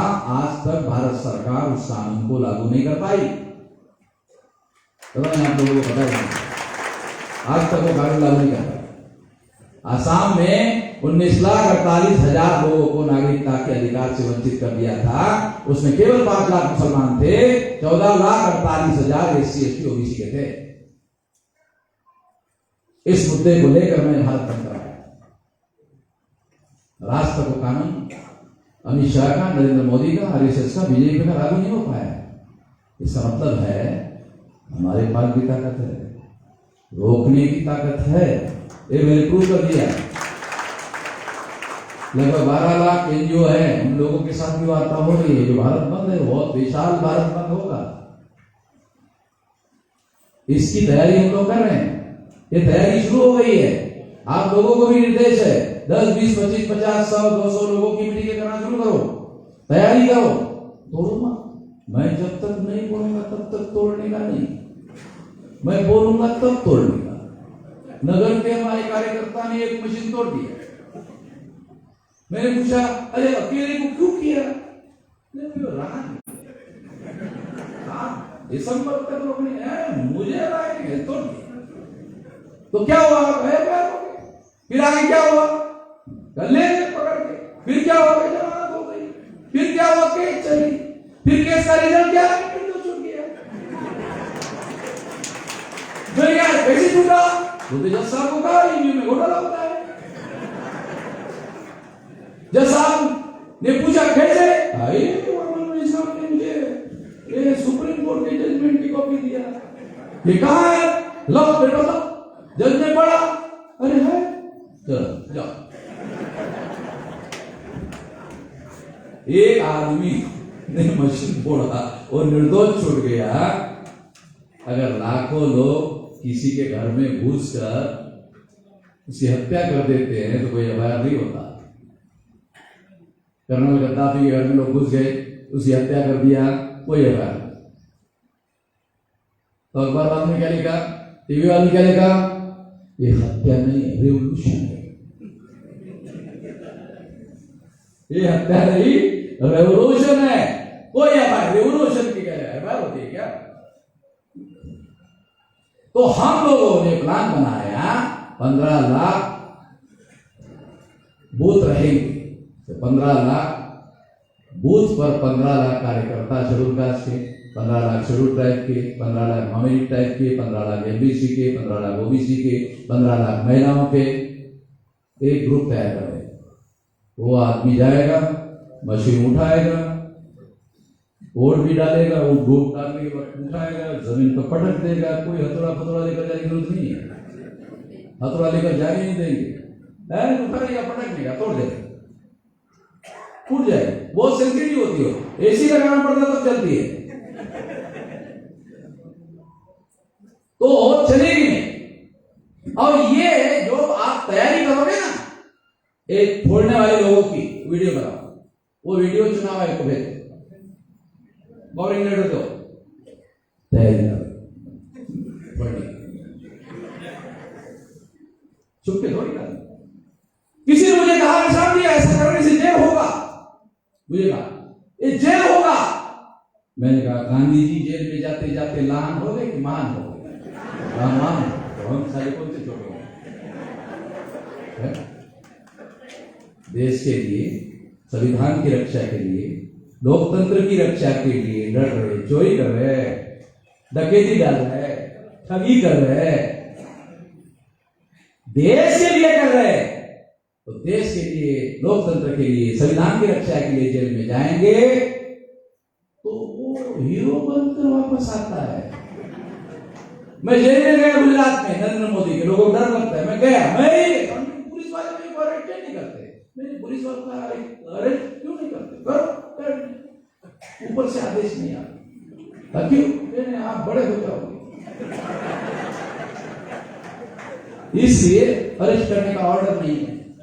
मैं खुद ही अरेस्ट कर दिया, तो असिस्टेंट पुलिस कमिश्नर मेरे पास आके बैठा, कुर्सी नजदीक से बैठा, आज तो आप हीरो हो गए। असिस्टेंट पुलिस कमिश्नर, मैंने कहा गांधी जी हीरो हो गए थे तो मैं हो गया तो गलत हो गया? नहीं, हो गई पता कैसे?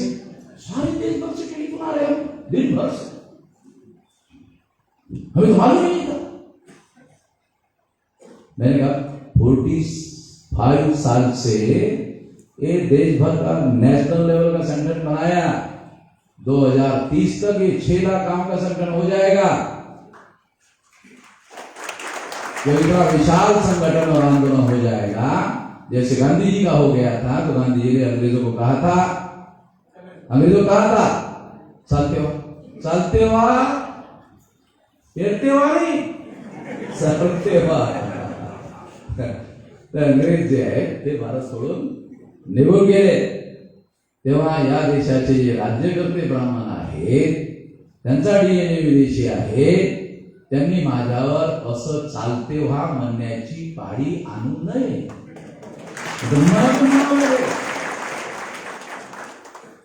तेव्हा ह्यासाठी देश, लोकतंत्र आणि संविधान वाचवण्यासाठी आपल्याला ही लढाई लढायची आहे। तुम्ही यासाठी तयारी करा, एवढंच या निमित्तानं मला सांगणं आहे। आपण ऐकून घेतलं त्याबद्दल धन्यवाद।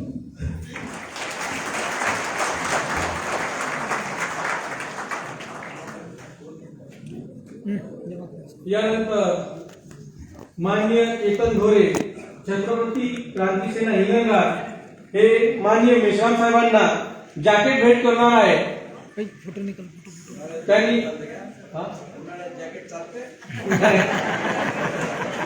गर्मी हुई उन्हाळ्यात, तरी मेश्राम साहेबांनी त्यांचं जॅकेट स्वीकार करावा ही विनंती। आभार प्रदर्शनासाठी गजानन नवस्कर साहेबांना मी उपस्थित होण्याची विनंती करतो। जल्दी करें। गजानन माऊसकर उपाध्यक्ष बहुजन मुक्ती पार्टी जिल्हा वर्धा यांनी आभार प्रदर्शन करावं असं मी त्याला विनंती करतो.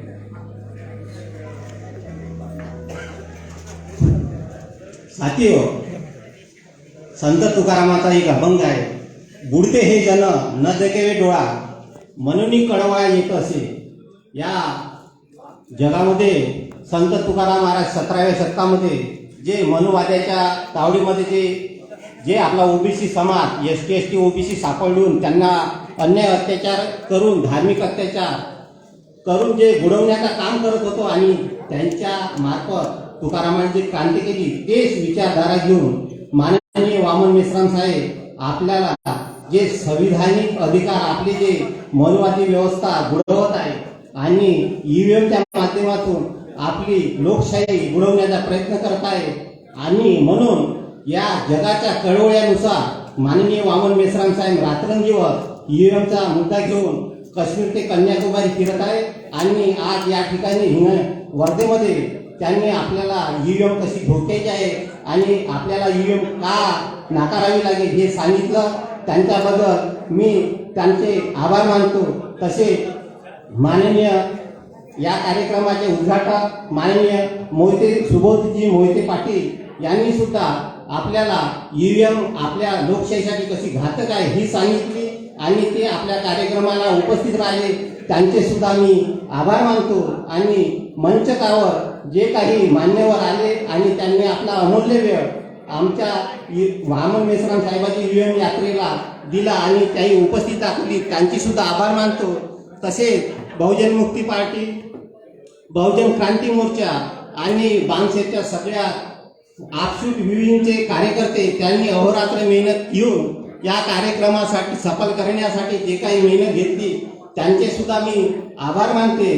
तसे गावोगाव आणि बाहेर